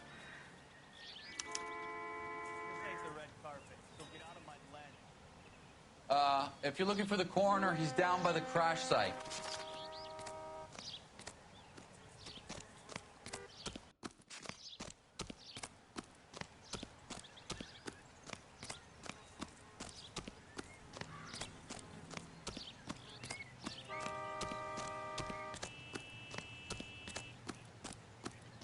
You'll want to see this, Phelps. There, laid out on the trunk.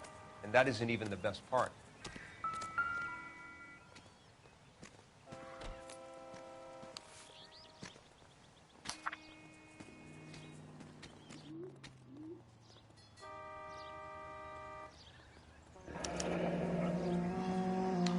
She's a long way from home.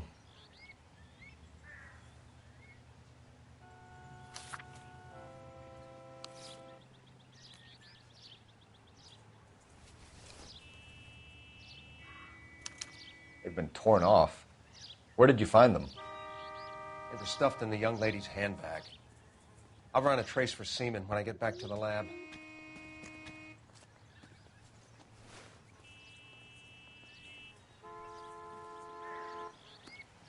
Drunk driver? Maybe not. How so? Well, a head I found without a body piqued my interest. See what you think. Alas, poor Yorick. I knew him, Horatio. Is it real? No. I think it's supposed to be a replica of an Indian shrunken head. It's some kind of curio or movie prop. See the casting marks? What's it made from? Plaster of Paris would be my first guess, then painted. So we can rule out the murder angle? No, you can rule that in. That thing was wedging the accelerator to the floor. Whoever did it wanted these women dead.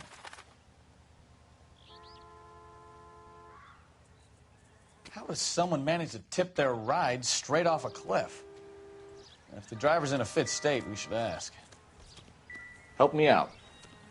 How does someone manage to tip their ride straight off a cliff?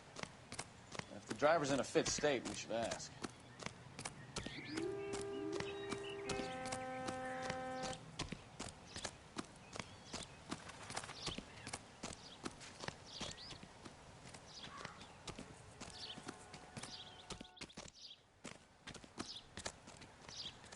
Mrs. McAfee, we would like to ask you a few questions, if that's okay.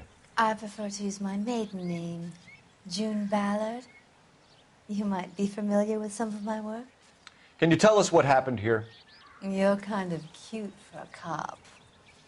Maybe a bit on the serious side. What about me, June? I'm a big fan of You? Beast of... I don't like keep out of this. We understand that you're still suffering from the effects of the accident, Mrs. McAfee. The officer says that you claimed that you were drugged. Who did this to you? That rat slipped us a Mickey Finn. It's no wonder I feel so dopey. I can't remember.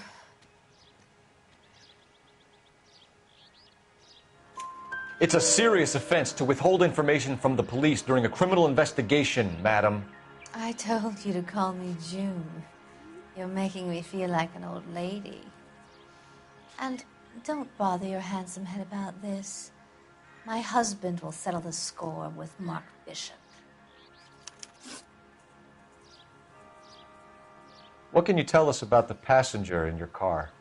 Jessica Hamilton. Poor Jessica. It's been a rough day for her. She's desperate to break into movies. What more can I say?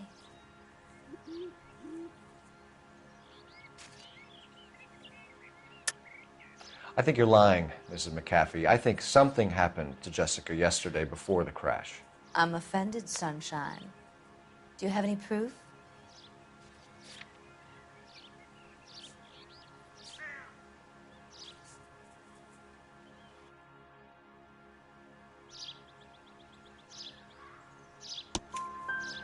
Miss Hamilton's underwear were physically torn from her body. She wanted to go to a casting. I took her to a casting. Whatever happened after that is between her and Mark Bishop.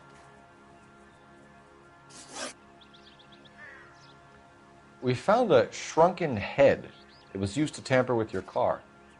You see, I normally don't drive off cliffs. The last thing I remember is getting behind the wheel.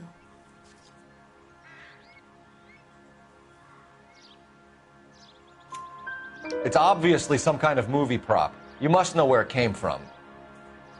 In case you hadn't noticed, I am the talent.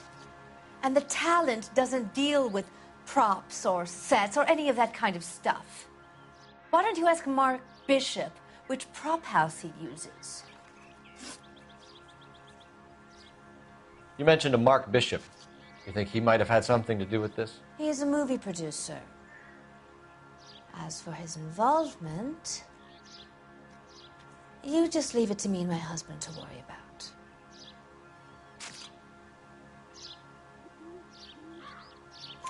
I want to know what happened between you two that made him want to commit a double murder. Bishop offered me a part in his picture.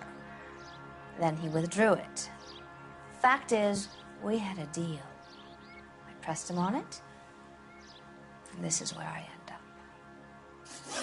Mrs. McAfee, I think it would be in everyone's best interest if you accompanied Patrolman Gonzalez back to the receiving hospital. I'm going to be okay. These guys can take me home after. My lawyer and I have talked to the news hounds. Mrs. McAfee, you are still under the influence of narcotics, and you're likely to go into shock once the drugs wear off. And I thought you were a heel. It's nice of you to be concerned. I think we're good here. Let's go see what we can shake out of the kid.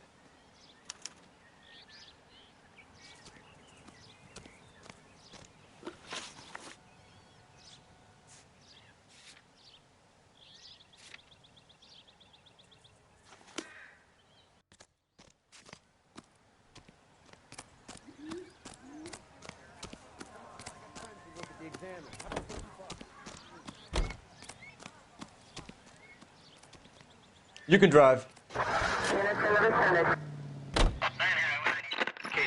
to car 11K, 11 King. The car crash victim has regained consciousness at Central Receiving Hospital.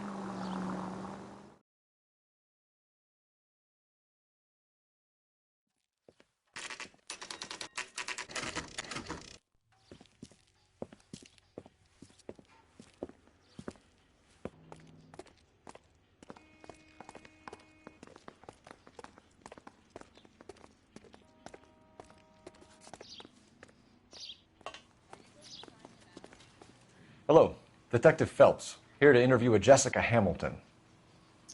Jessica Hamilton. Oh, yes. She's in the room, right behind you, Detective. You can't hold me here. No! I don't need Feeling to be better since manhandled this by morning, a doctor. Jessica? I need my lawyer. A little. Hey, My head where still is the feels funny. telephone? Do you know who I am?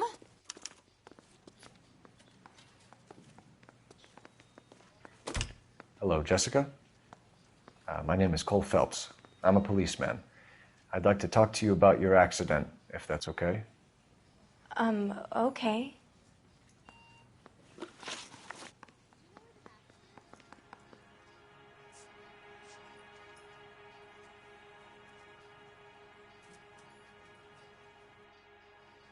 Can you tell me what you remember about the crash? It's all kind of fuzzy. I remember waking up here. Nothing happened yesterday. Tell the truth, Jessica. Why the big cover-up? I'm not lying to you.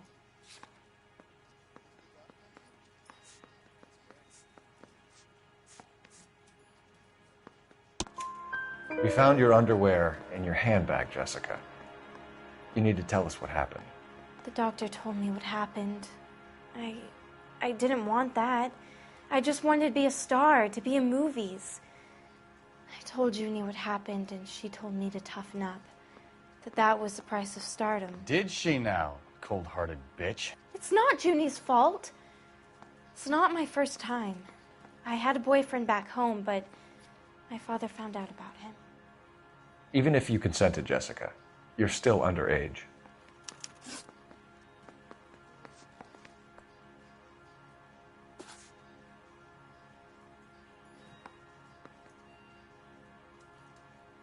We need to get in touch with your parents, Jessica, to tell them what has happened. Oh, you don't need to worry them. They sent me along to stay with Aunt June. They trust her to take care of me. You're lying, Jessica. How are we going to make this right if you lie to us? Please, Detective, why would I lie to you?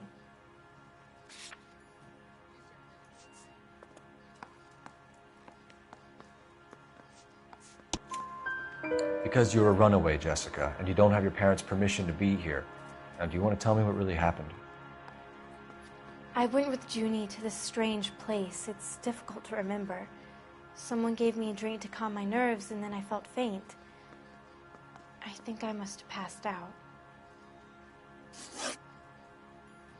How did you meet Mr. Bishop? Well, Junie is a big movie star. You probably know that. She's doing a new movie.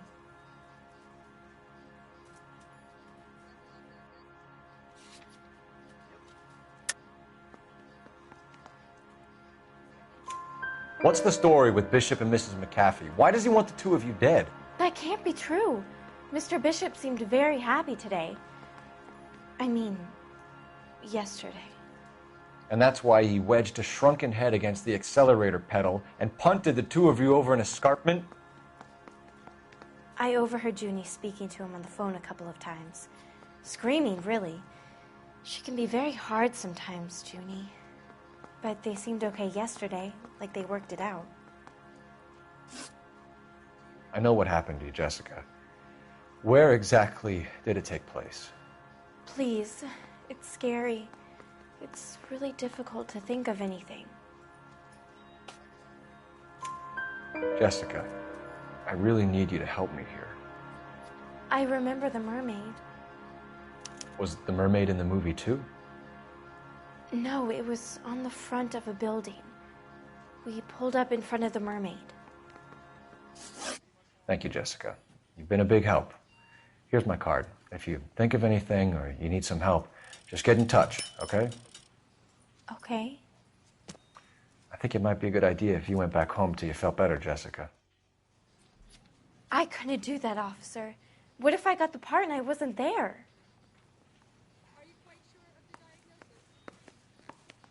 It's the tale of this town, Cole. Lambs that go willingly to slaughter. Who the hell is that? Must be her lawyer. He certainly expedited her release. I don't like it, Cole. Why is she in such a hurry? We should follow her.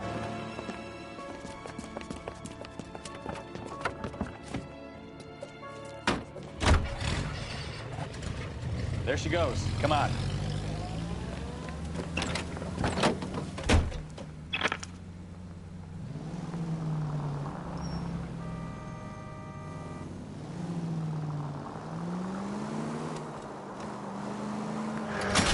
You've got a pretty funny idea of what keeping a low profile means, Phelps.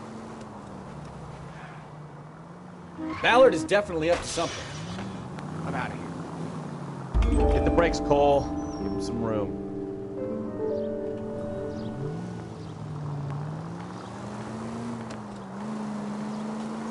She seems to have made a remarkably speedy recovery.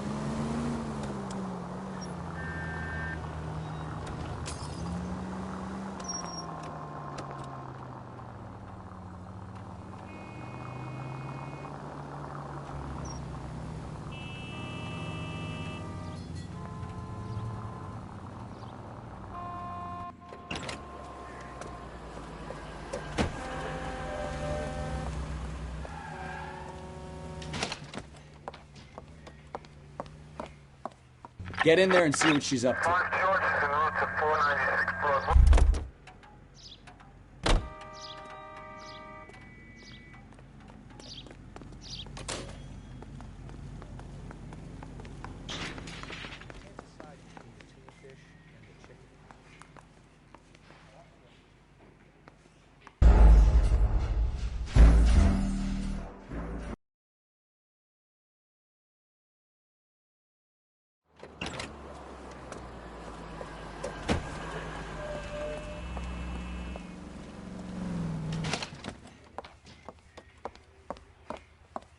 Get in there and see what she's up to.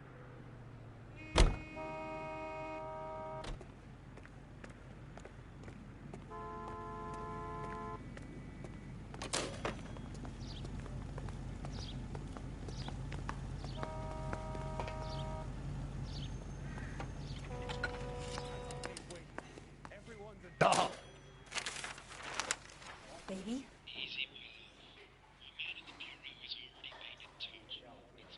No! I don't want him taught a lesson. You know what I want. Well, then make someone else do it! You still know people out here, don't you? Then make some calls!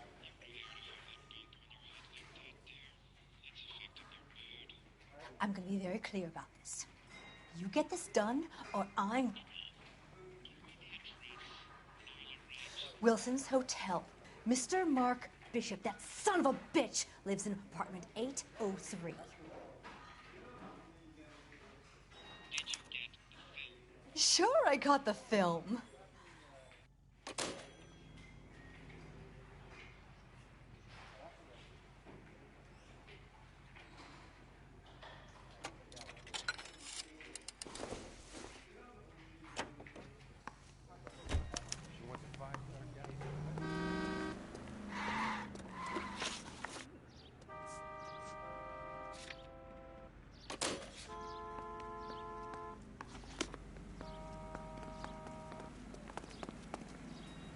You drive. I need to go over the case notes. So what's the story? I'm guessing she didn't stop for light refreshments. She made a call. Sounds like Mark Bishop has a heap of trouble headed his way. I've got an address. Wilson's Hotel, apartment 803. Oh, shit. You better step on it. If he's got any sense, he'll be as far away from home as possible. If he had any sense, he wouldn't have tried bumping off Guy McCaffrey's wife in the first place. Or he'd have done the job properly. McCaffrey will break a fella's legs just for looking at his broad the wrong way. What did you make of the kid? You believe her story? I think she was doped out of her tiny mind and given the casting couch. That fucking bitch Ballard sold her out. So if Ballard was doing someone a favor, why did they try to kill her? All units in the vicinity in car 11K, 11 King, a 415 in progress at apartment 803, Wilson's Apartment Hotel, 1220 West 7th Street, Westlake Park. 11K code 3, all other units code 2. KGPL clear. Roger, KGPL. 11K en route. All units in the vicinity vicinity in car 11K, 11 King, 415 in progress at apartment 803, Wilson's Apartment Hotel, 1220 West 7th Street, Westlake Park. 11K code 3, all other units code 2. KGPL clear.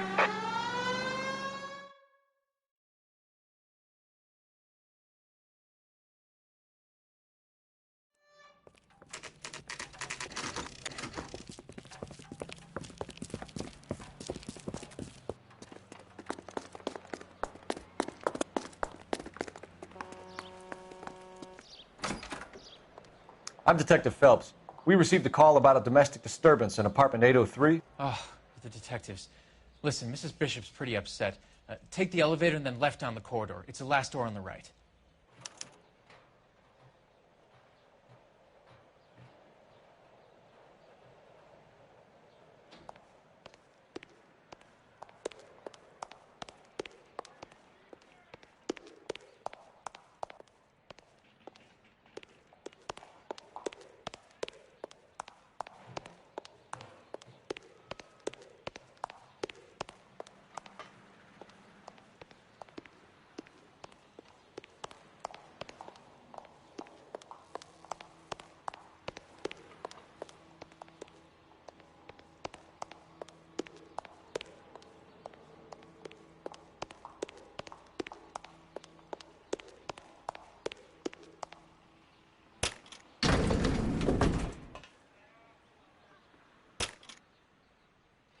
Sounds like we're about to make it a hat trick of hysterical female witnesses.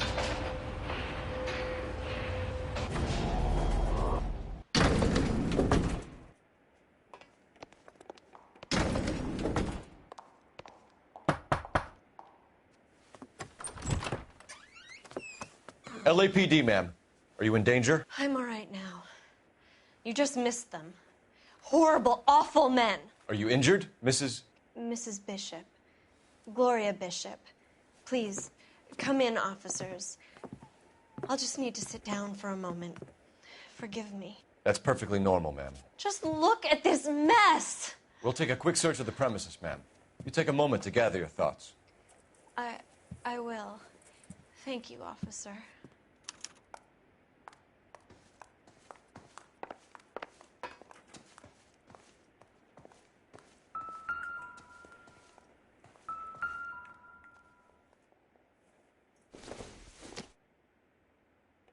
It would take a smarter man than me to connect that.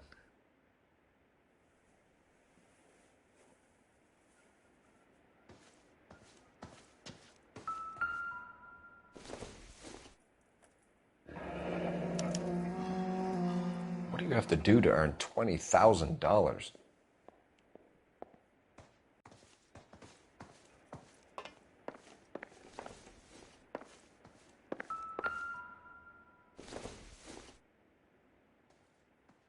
Not sure this means much.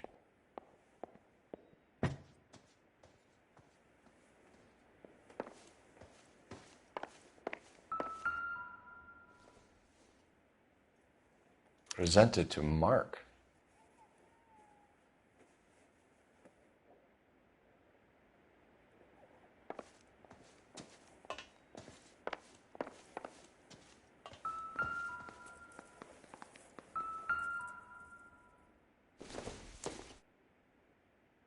Not everything here is going to be relevant.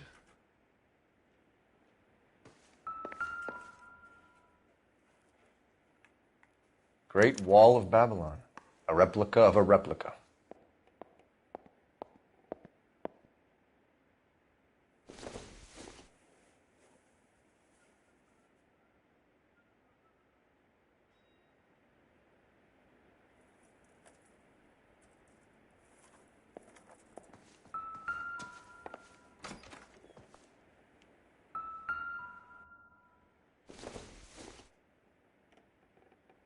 Junk.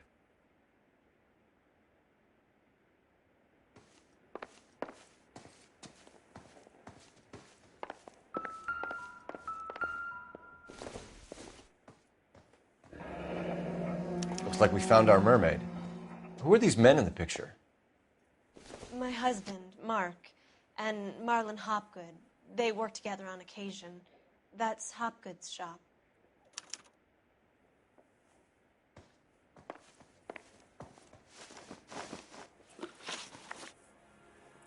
Those men, I think they work for Guy McAfee. Do you know the name? No. Why should I? June Ballard is married to Guy McAfee. Have you heard of her? That slut. She's been badgering my husband for days. Mrs. McAfee alleges that your husband tried to kill her and her friend last night. I think you should tell us what you know. My husband's a movie producer.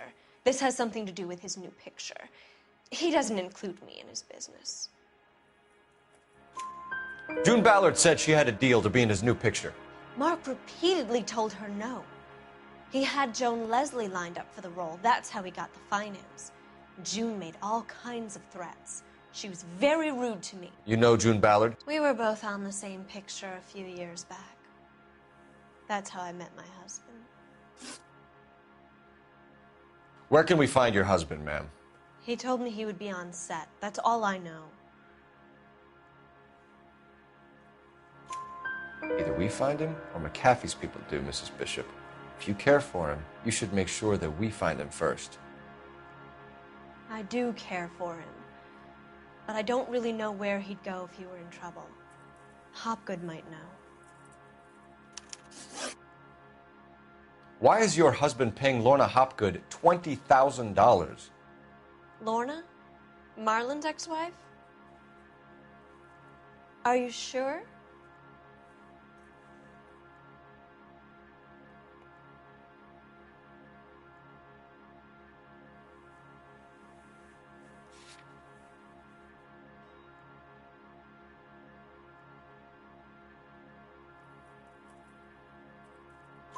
Your husband looks like he's being blackmailed. They obviously have something on him if he's prepared to kill to cover it up. Why is the payment going to Hopgood and not McAfee? Lorna works at a check-cashing place in Hollywood. You need to ask Hopgood why he needs that much money in cash. Your husband was at a casting yesterday with a young girl? Not that I know of. He told me he was looking at locations. The picture's been cast. Jessica remembered a mermaid. The mermaid on the front of the prop store. You better come clean with me. This is a sick town, Detective. Are you sure you really want to know? The truth is, my husband likes them young. And you think that's okay? I was 16 when I first met him. I thought he was a genius, a magician with film. I was 20 before I realized he was just a B-movie hack. But he's nothing compared to some of the monsters at these big studios. My guess is Ballard sacrificed her little friend. Happens to a lot of girls. Your husband is in trouble. It could go easier for him if you were more helpful, Mrs. Bishop. He's a big boy, Detective, and so are you. This is Hollywood. There's always a deal to be done.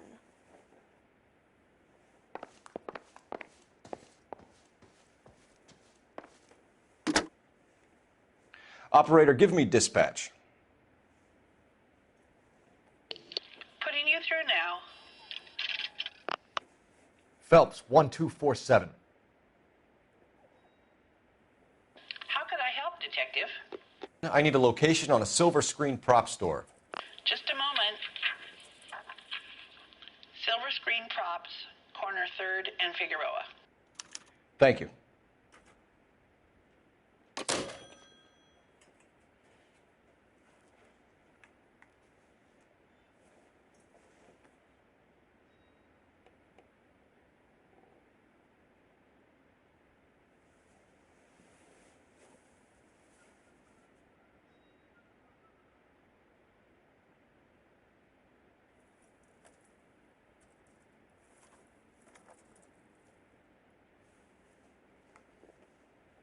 Hey, Cole, let's get moving.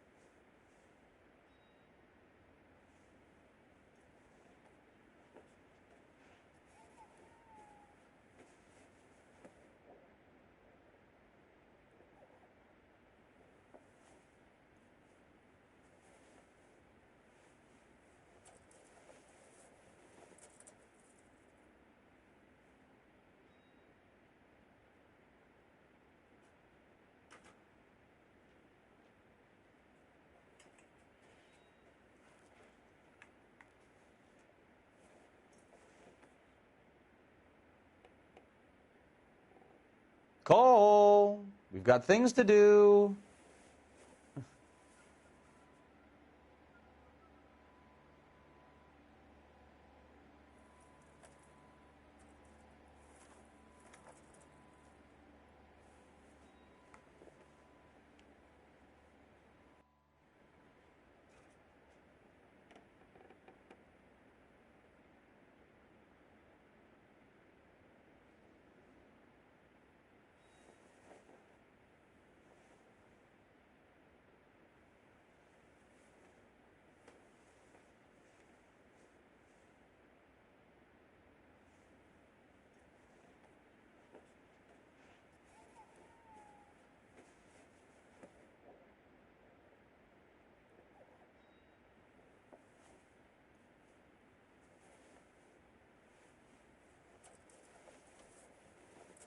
What are we waiting for?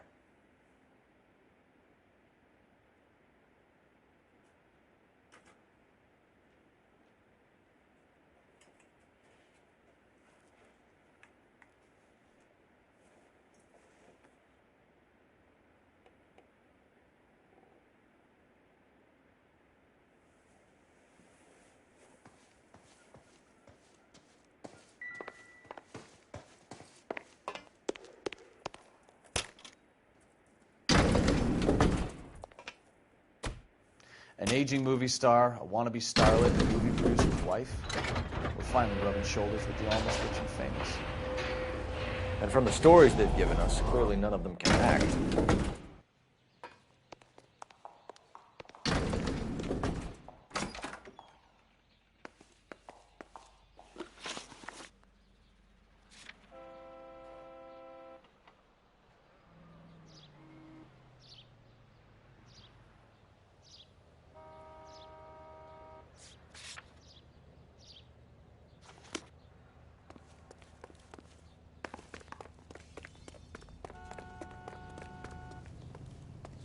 You're behind the wheel.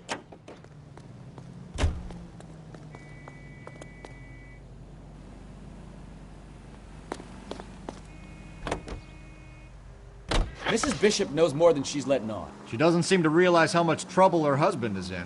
The LAPD are the least of their worries right now. You'd think she'd have gotten the hint after those hatchet men redecorated her apartment. Maybe she's just loyal. Or she's in on it. She didn't seem like your average giddy broad with nothing between the ears. Or she might just be trying to buy enough time for Bishop to put a couple of oceans between him and McAfee.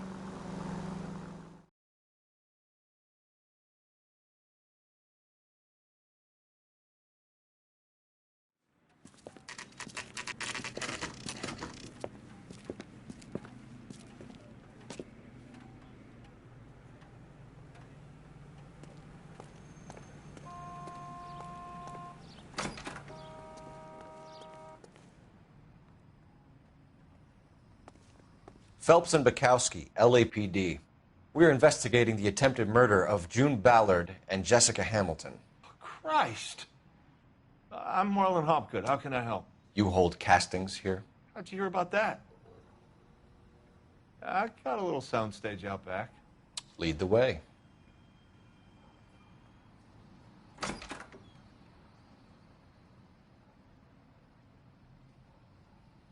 So, you coming?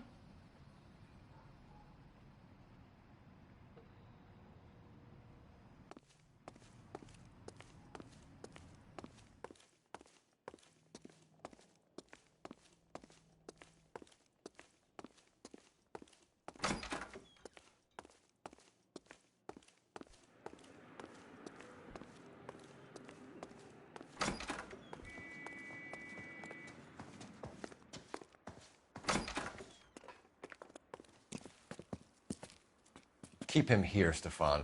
I'm going to take a look around. What's this got to do with me? Don't try my patience, knucklehead.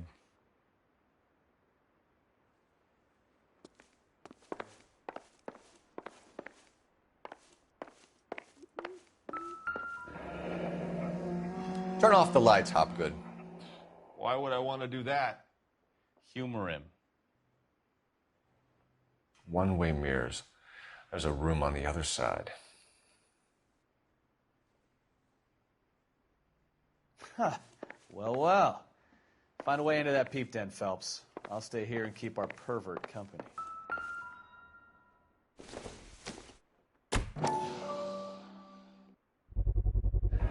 Doping a 15-year-old kid and abusing her in a screen test. What is wrong with these people?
Jungle Drums, 8th and Francisco.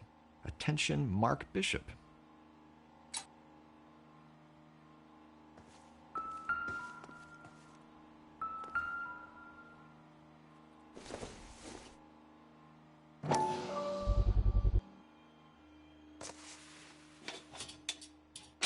So what happened to the film of Hamilton's screen test?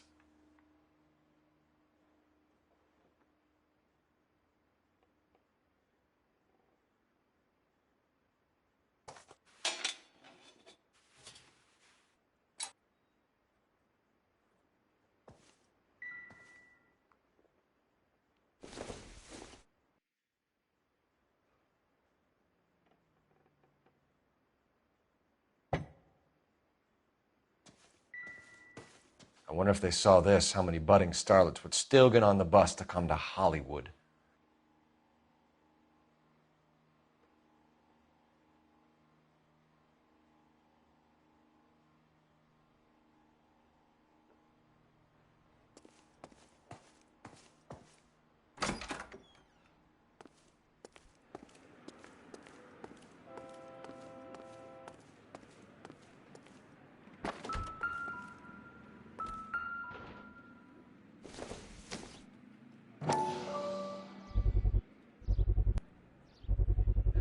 So this is where you sprang from.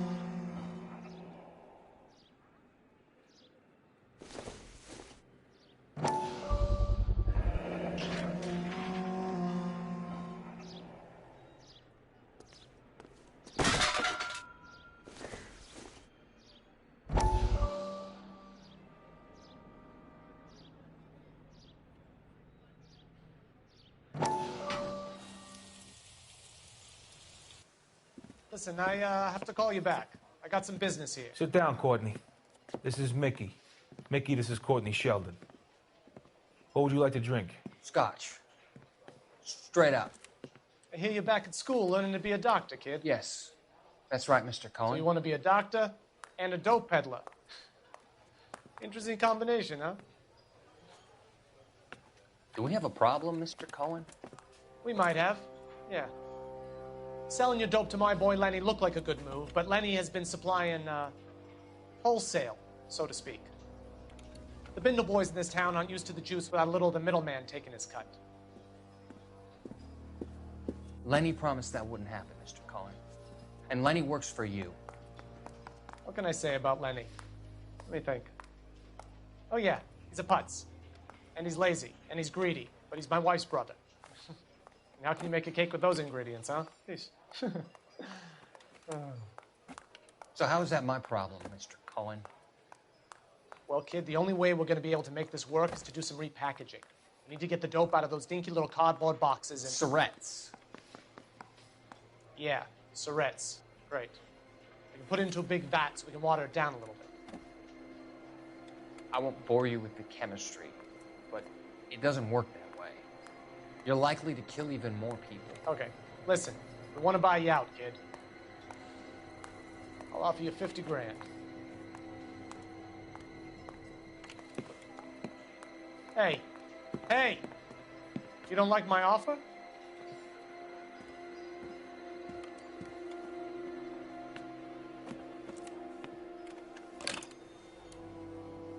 The Sheldon kid? I think I want him dead.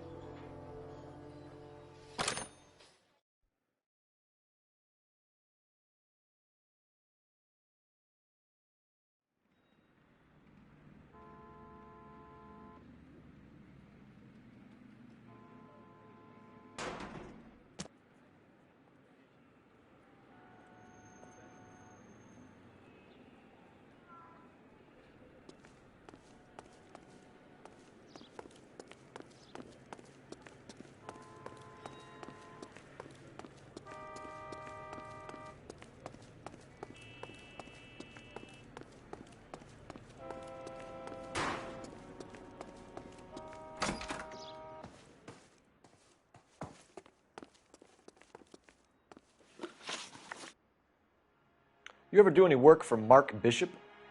Mainly do work for the studios. RKO, Republic, Warner Brothers. So yeah, when Bishop is doing work for a studio, yes. When did you last see him? Now I'm doing work for his next picture. Still pre-production though. Haven't seen him around here in a while.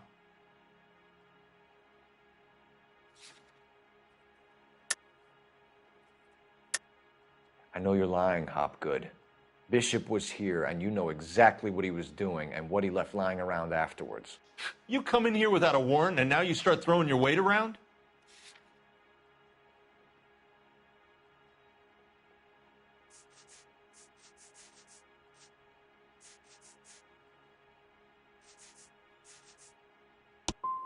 You should get your facts straight before you come in here and start shooting off that mouth of yours. McAfee's men are looking for Bishop. We need to find him first. Any idea where he might have gone to ground? If he really tried to kill McAfee's wife, my advice to him would be to leave town.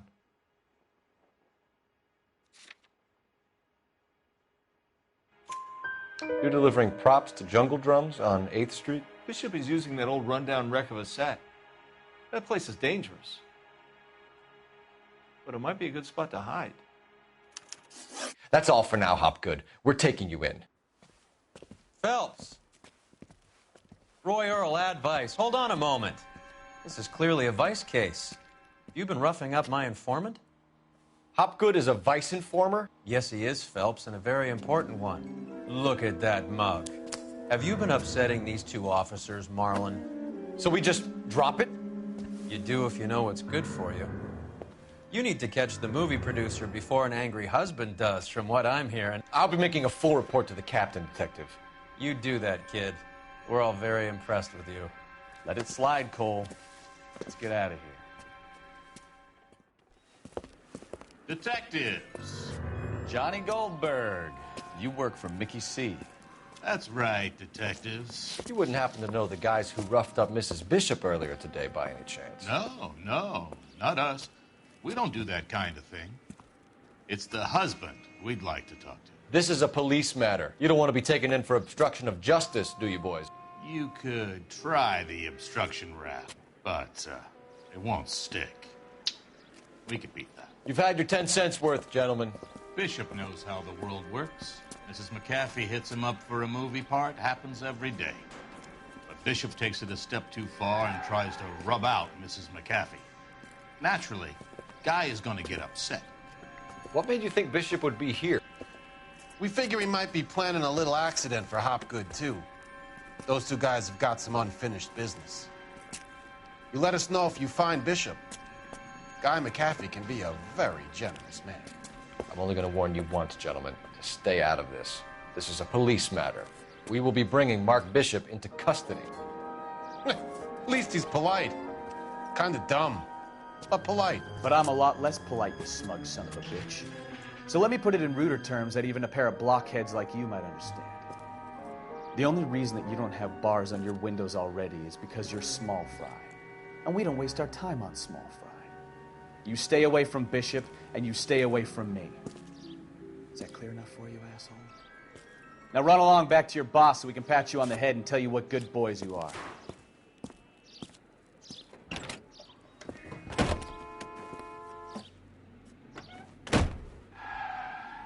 I don't think they like your little pep talk, Bukowski.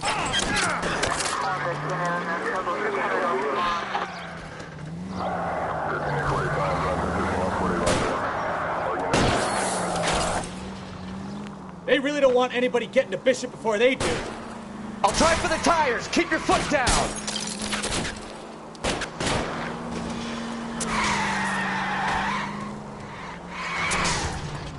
I'm a little exposed here, Phelps.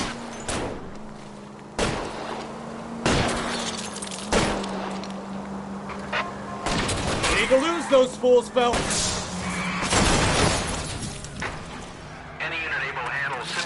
Let's see him chase us now. On to the movie set, Phelps. Let's roll. Oh, Christ. And they say working traffic is like watching paint dry. You know how to piss people off, Bukowski. Hey, if they're prepared to gun down... Can you drive to this one?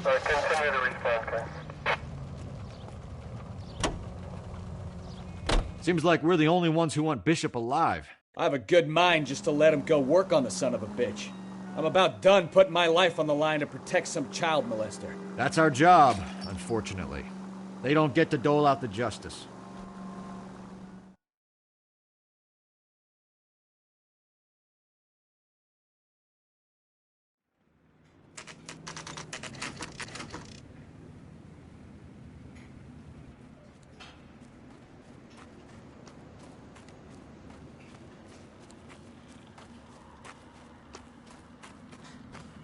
There's the slippery bastard now.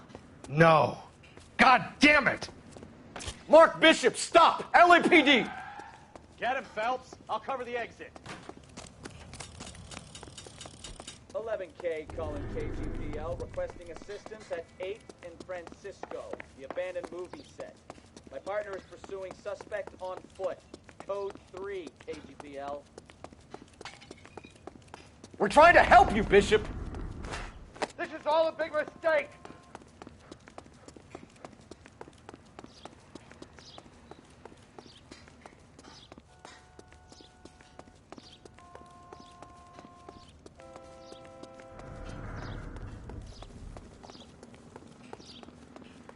It's us or McAfee's boys. Your choice. I didn't do anything!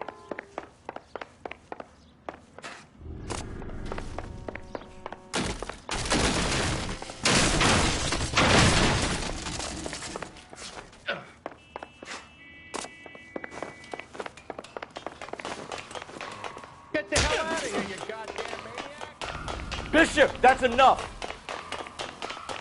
That girl made it all up!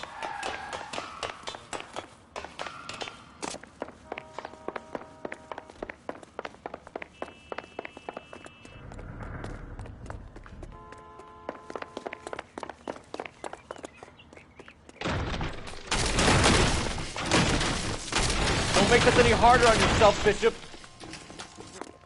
It's June Ballard!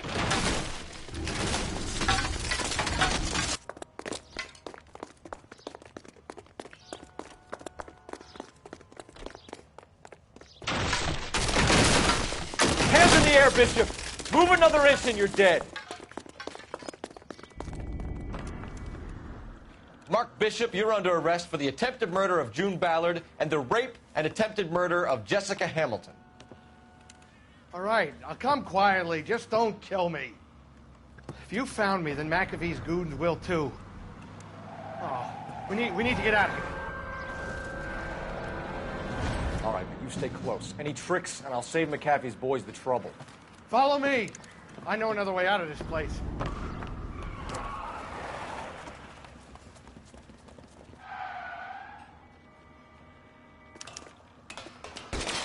Christ, detective, they're trying to kill me! Last chance to back the hell down.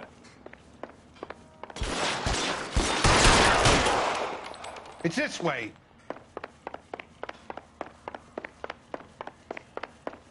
McAfee doesn't make the rules. You hear me?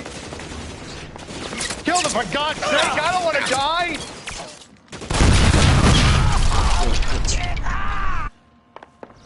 There's no way out of here. I thought you said you knew where you were going. We have to jump for it. LAPD, you're making a big mistake.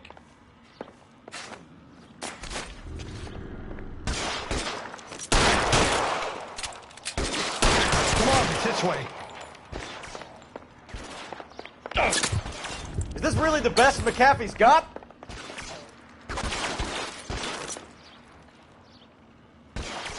Can't hit him from this distance. You're pretty brave for a dead man. You have to get me out of here.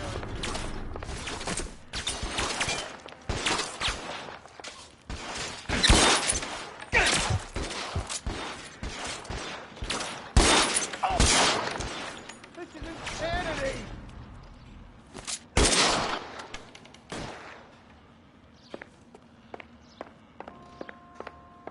For the love of God, how many are there?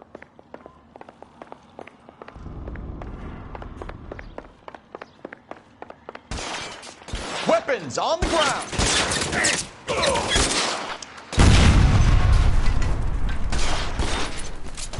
I don't want to die here. Just got you there. There's a ladder leading to the ground.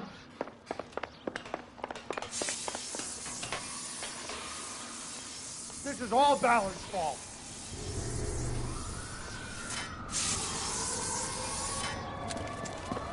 Get him over here, I'll cover you! Come on, the cavalry's here!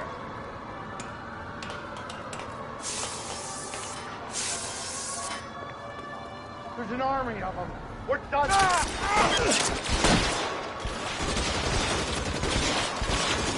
Those barrels at the base of the...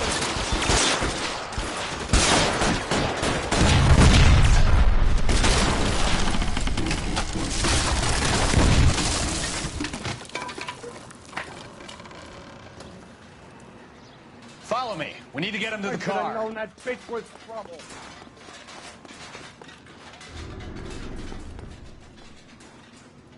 How long do you...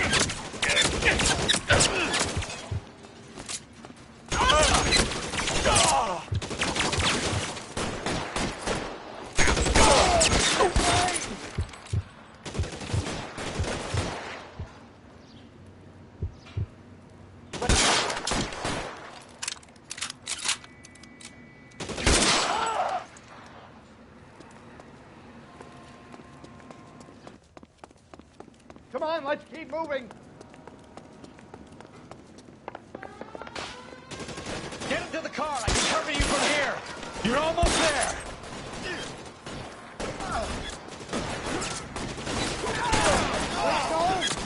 Stay in cover.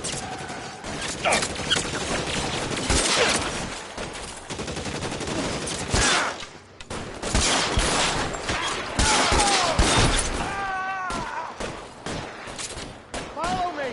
Come on.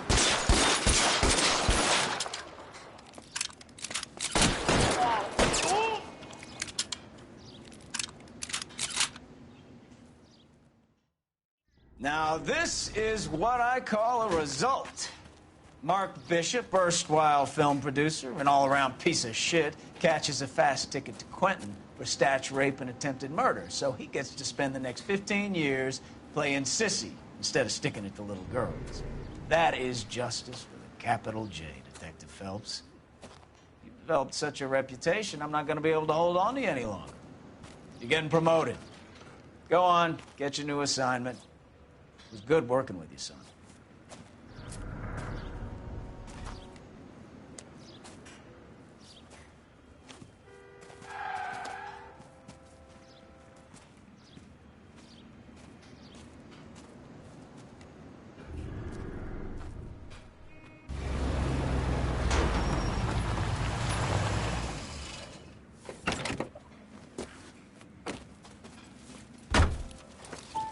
Phelps, Bukowski, this your work? Can I help you, Detective? Sorry, Cap. Didn't see you there. Yeah, I'll bet you did. This is a traffic case. You need something? I'm here to buy a drink for the 2 LAPD traffic cops who broke the back of Guy McAfee's private army. You don't have a problem with that, do you, Captain? Go right ahead. Get in. I'm buying.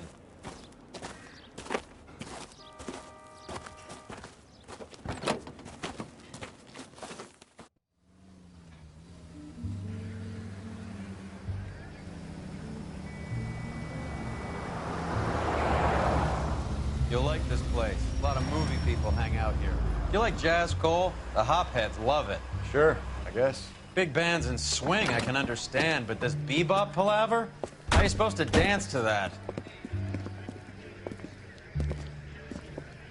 This is Phelps, Leroy. Be nice to him. You'll like this place. They treat you right. You like a table, Roy? What do you think we want to do? Stand at the bar like I'll chumps? get a table ready for you then. Don't look so happy to see me, Alphonse. I might get the wrong impression. Cole, this is Alphonse. He's a French Negro from Africa. Can you beat that? The Congo. A pleasure to meet you, Alphonse. Is Elsa singing tonight? Yes, she is. She has the next set. Come on, Cole. You can meet Elsa while they're fixing us a table. You'll like her. She's something else. Maybe another night, Roy. She's pretty beat up about it. Get your hands off me. Don't ever tell me what to do or what not to do, Alphonse. You got a nice club here. Don't spoil it. If you will follow me, detectives. Just through the door. He was my only real friend, Harlan. We went through it all.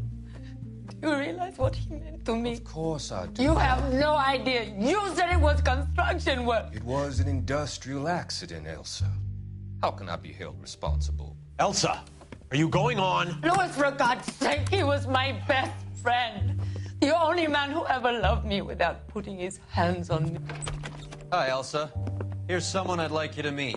Cole Phelps, war hero and crime fighter extraordinaire. And why would I want to meet another fascist from the LAPD?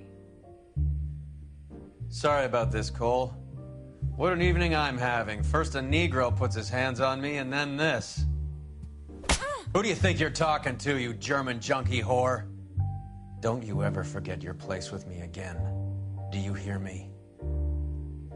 Evening, Doc. How's business? Sanguine. Louis, help me here. I'm gonna have to give her something before her performance. Blow it off, Cole. These artsy-fartsy types always get a little flighty. Meet Dr. Harlan Fontaine, doctor to the stars. Mr. Fix-It to the mental wreckage of Hollywood. So what about that drink, boys?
All right, gentlemen, take your seats.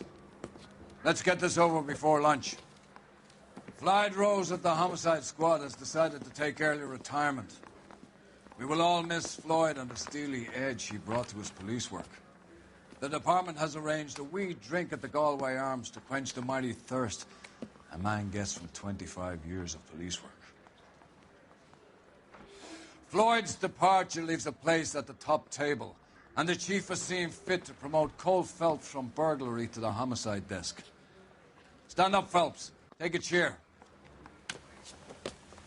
You're in the major leagues now, Sonny. Rusty Galloway, a fine lawman of the old school, will be taking you under his wing. Your first case is the murder of a woman, found last night and bearing all the signs of the werewolf. Get out to the scene, lads.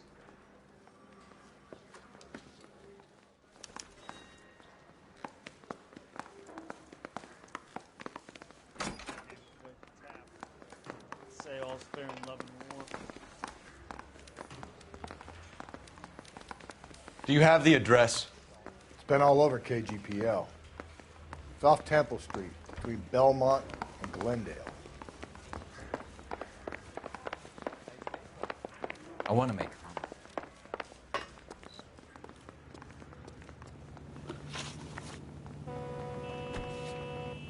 I'd rather you took the wheel.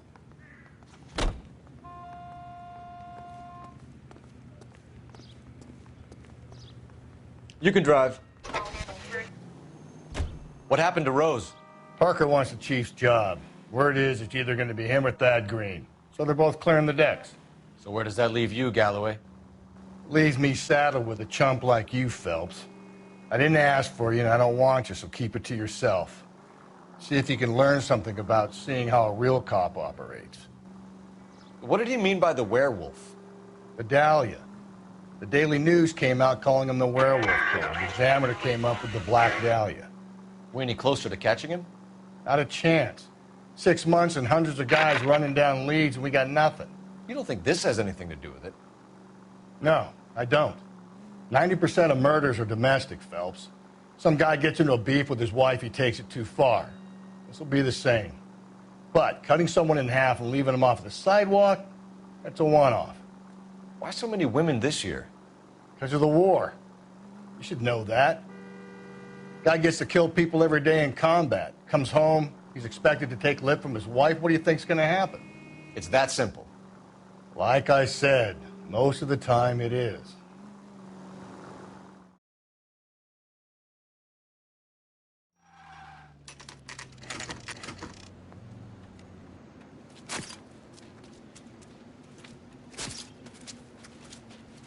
How about a scoop for the Examiner, Galloway? You could use some good press. Another tramp, another message. Is the werewolf back in business, boys? Do you have a mother, asshole? A sister? How about showing some respect for this poor woman?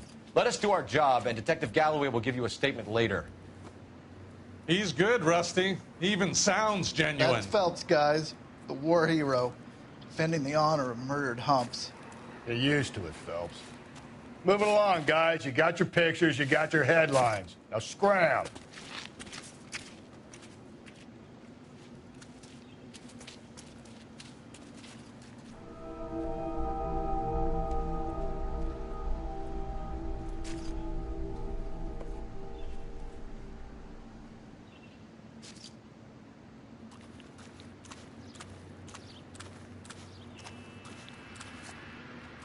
Trollman, this your beat? Yes, sir. Well, part of it. Kids park here, they use it like a lover's lane. It's a working neighborhood. Some trouble, but nothing like this. It's known locally as the Moors. You were first on the scene? Yes, Detective. No one's disturbed the body? No, sir. We cleared out them vulture reporters so Pinker and the coroner could work. They're waiting to talk to you. Go house to house and see what you come up with.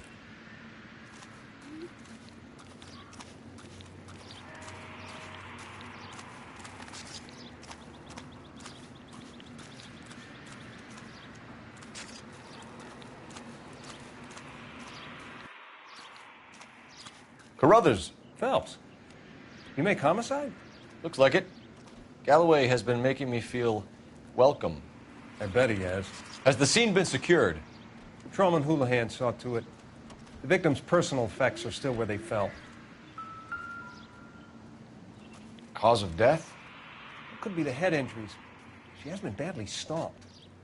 The cuts look superficial. What caused the blunt force injury to the face?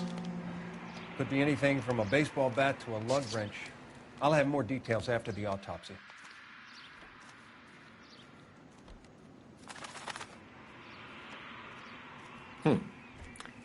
Interesting.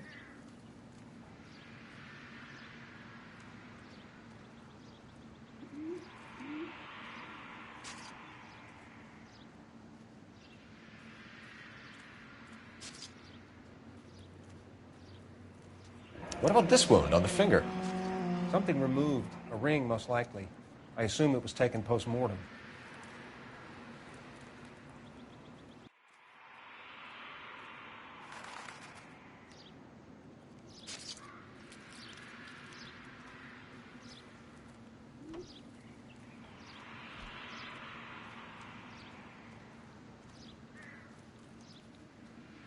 What does the writing on the victim mean?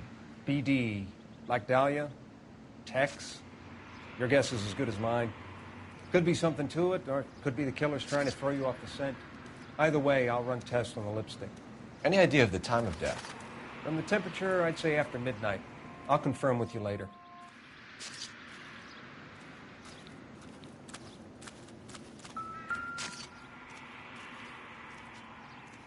What can you tell me about the shoe prints? Men's size 8s. Pinker lifted impressions for me to compare back at the lab.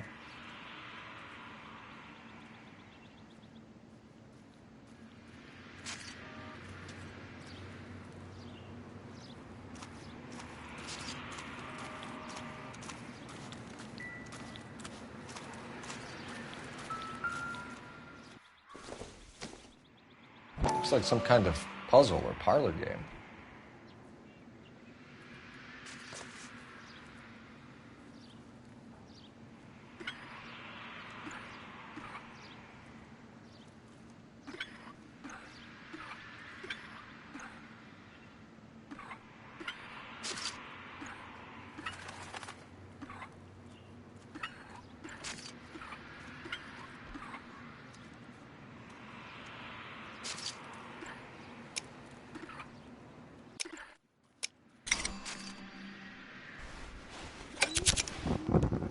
Bomba Club.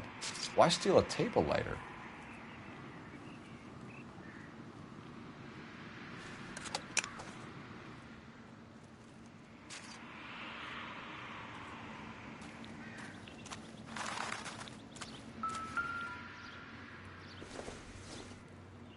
The victim's bag?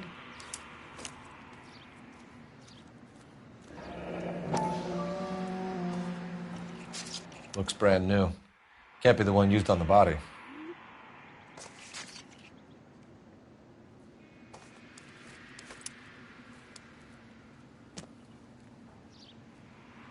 When we get to the Bomba, a man could die of thirst in a case like this.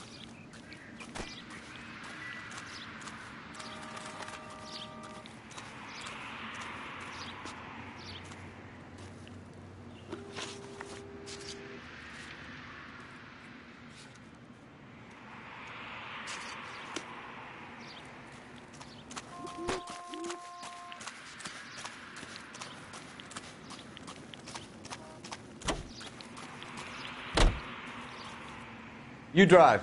I need to go over the case notes. The werewolf? For my money, a copycat. We can't rule it out. We need to work the evidence. You'd love that, wouldn't you? A big head to hang on your wall. The caller of the decade.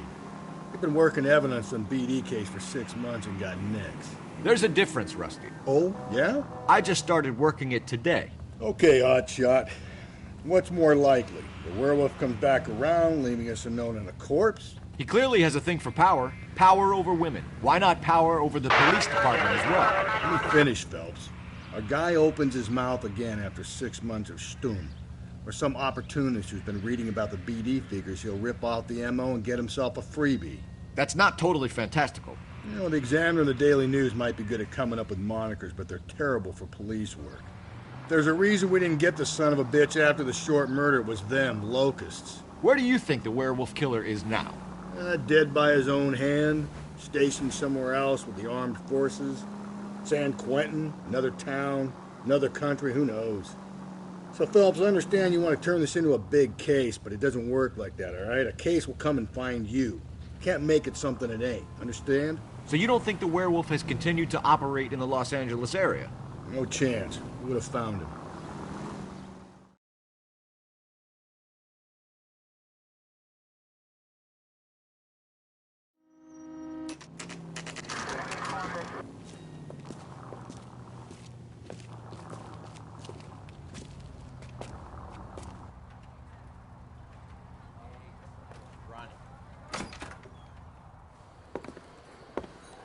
Gentlemen, what can I get you?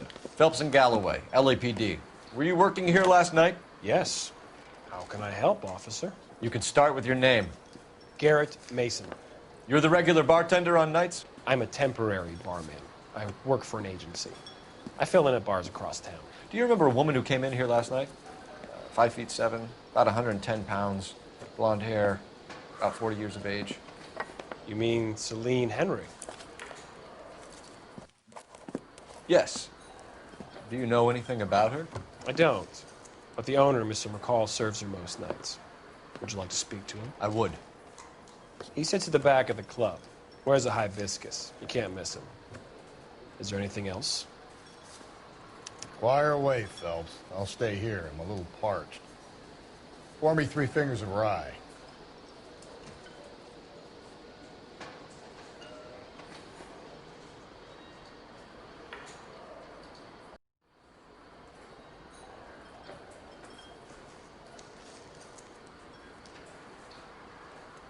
You going to pay for that? On the house, officer. That's the spirit. Pour me another. You're gonna see your married man again? You ought to meet Joe's buddy. He's nice. Detective Phelps, LAPD. We're investigating the murder of Celine Henry. Do you know her? Celine? Christ. Sure I know her. She and I and Jacob, her husband, we go way back. She was here last night? Sure, she's a regular. Celine was a lovely woman.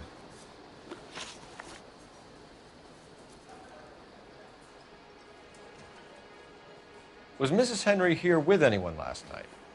Not at first. Celine already had quite a head start.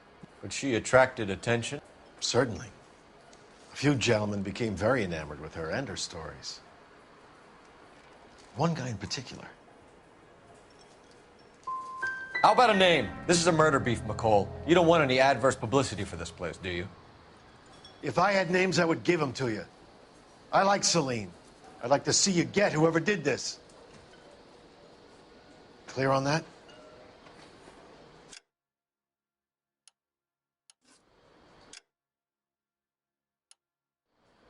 Come on, detective.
All right, gentlemen, take your seats. Let's get this over before lunch. Floyd Rose at the homicide squad has decided to take early retirement. We will all miss Floyd and the steely edge he brought to his police work. The department has arranged a wee drink at the Galway Arms to quench the mighty thirst a man gets from 25 years of police work. Floyd's departure leaves a place at the top table, and the chief has seen fit to promote Cole Phelps from burglary to the homicide desk. Stand up, Phelps. Take a chair. You're in the major leagues now, Sonny. Rusty Galloway, a fine lawman of the old school, will be taking you under his wing. Your first case is the murder of a woman, found last night and bearing all the signs of the werewolf. Get out to the scene, lads.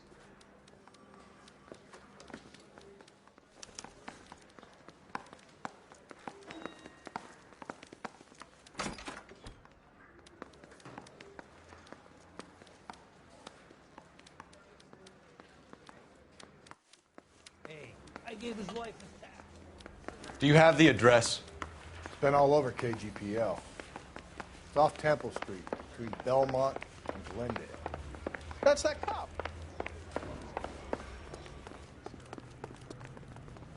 You know the way. You can drive.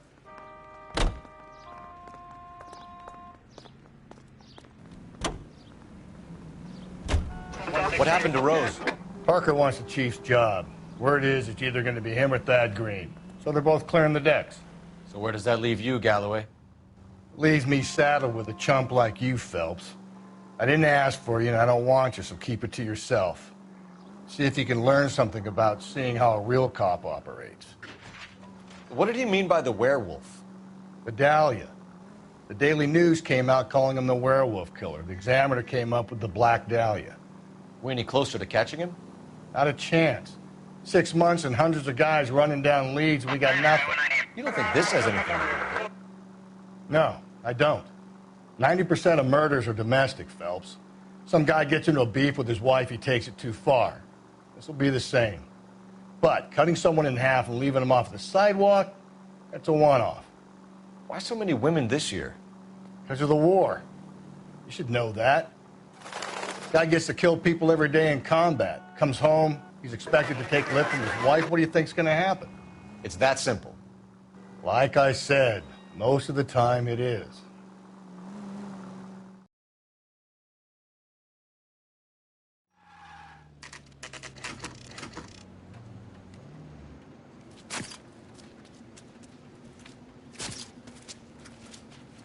How about a scoop for the Examiner, Galloway? You could use some good press. Another tramp, another message. Is the werewolf back in business, boys? Do you have a mother, asshole? A sister? How about showing some respect for this poor woman?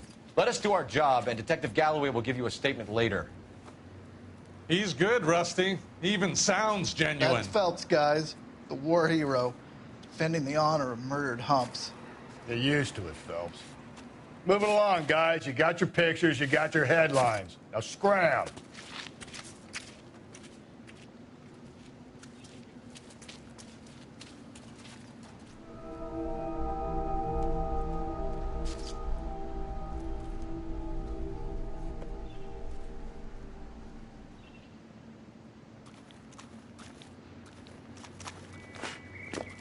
Trollman, this your beat? Yes, sir. Well, part of it. Kids park here, they use it like a lover's lane. It's a working neighborhood. Some trouble, but nothing like this. It's known locally as the Moors. You were first on the scene? Yes, detective. No one's disturbed the body?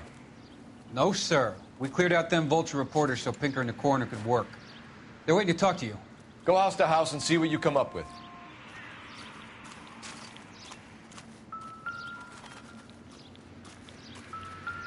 Cause of death? Could be the head injuries. She has been badly stalked. What caused the blunt force injury to the face? Could be anything from a baseball bat to a lug wrench. I'll have more details after the autopsy. Interesting. What's the writing on the victim mean? BD, Black Dahlia, Tex. Your guess is as good as mine. Could be something to it, or it could be the killer's trying to throw you off the scent. Either way, I'll run tests on the lipstick. Any idea of the time of death? From the temperature, I'd say after midnight. I'll confirm with you later.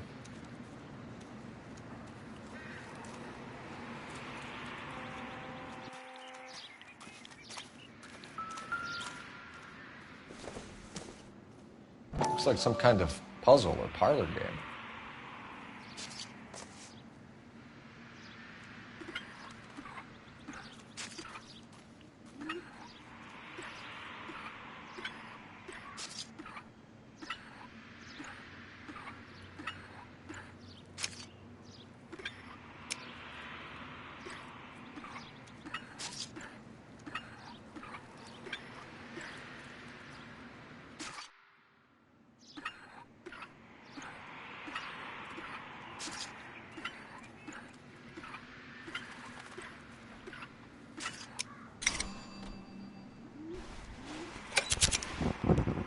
Bomba Club.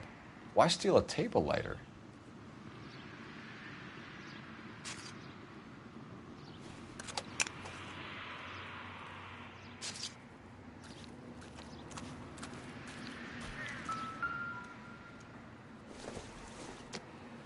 The victim's bag?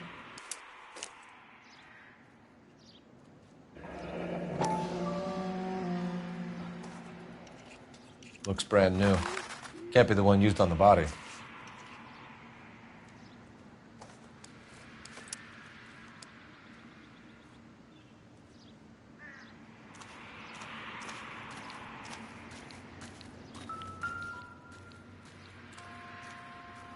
What can you tell me about the shoe prints? Men's size 8s. Pinker lifted impressions for me to compare back at the lab. Can we get to the bomba? A man could die of thirst in a case like this.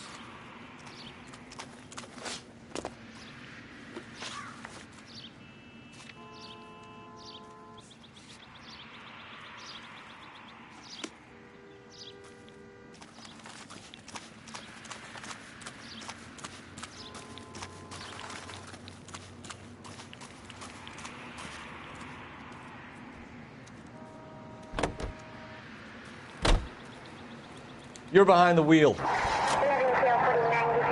The werewolf? For my money, a copycat. We can't rule it out. We need to work the evidence.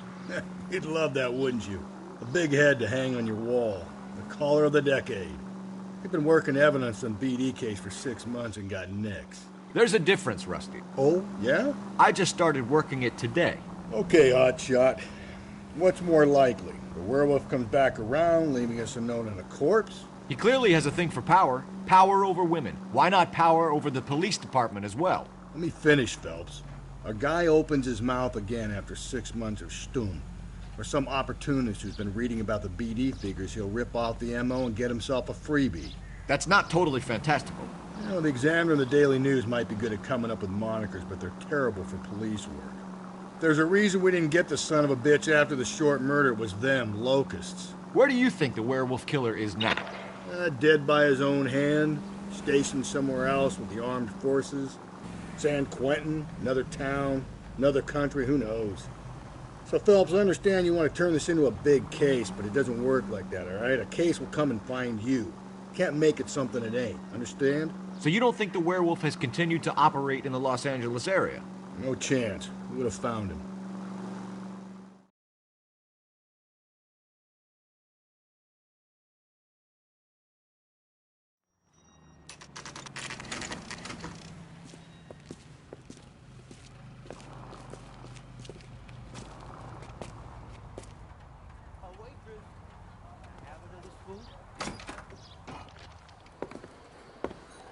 Gentlemen, what can I get you?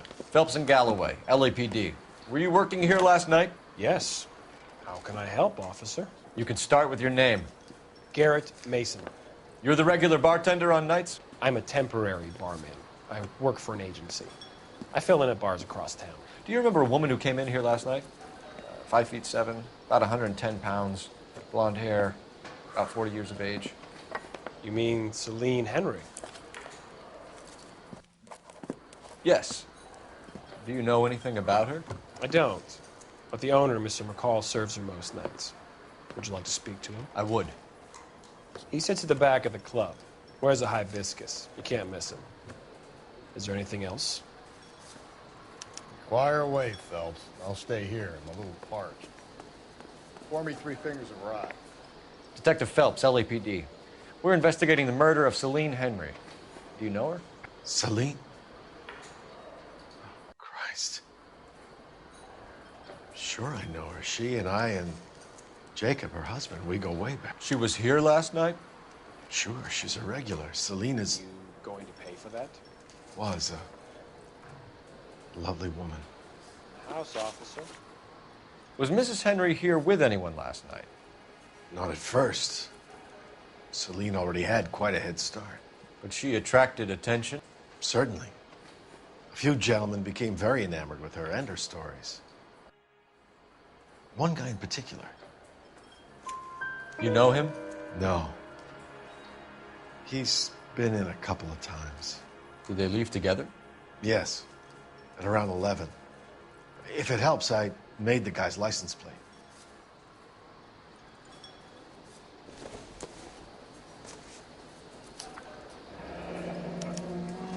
I think this could be a great help, sir. Thank you.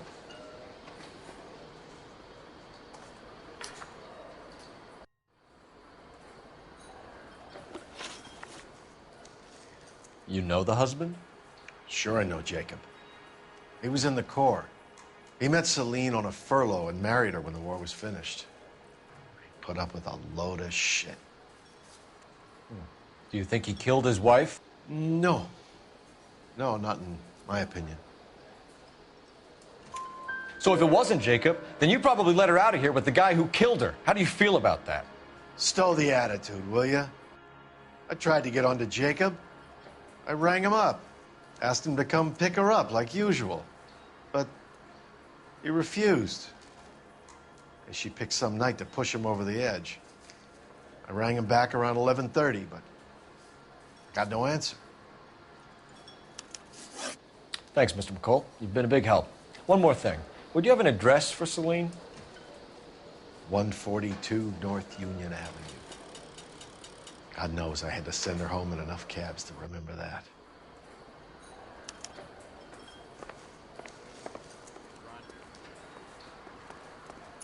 Did you cover my... Let's get out of here. Hey, what's the hurry? My stool was just starting to warm up nicely. You want a tip? Refill my coffee next time, honey.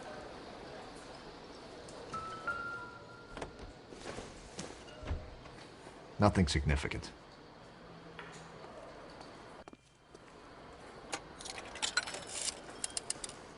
Operator, give me R&I.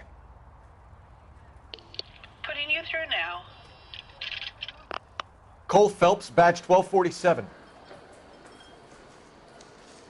How can I help, Detective? I need a registered owner on a license plate, 2boy8899. Yes, Detective. I'll need to contact the DMV. Shall I relay the details via KGPL? Please. Thanks for your help.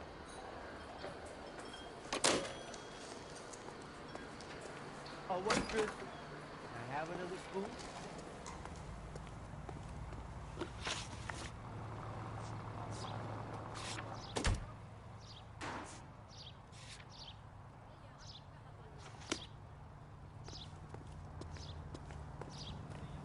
You can drive. You find the booze helps you get through a working day? Sharpens my investigatory instincts, Phelps. A smart lawyer might use that to throw out anything you collect today. A smart man might know it's unwise to stand between the patient and his medicine. As long as you're not falling over, Rusty, I'll let it slide.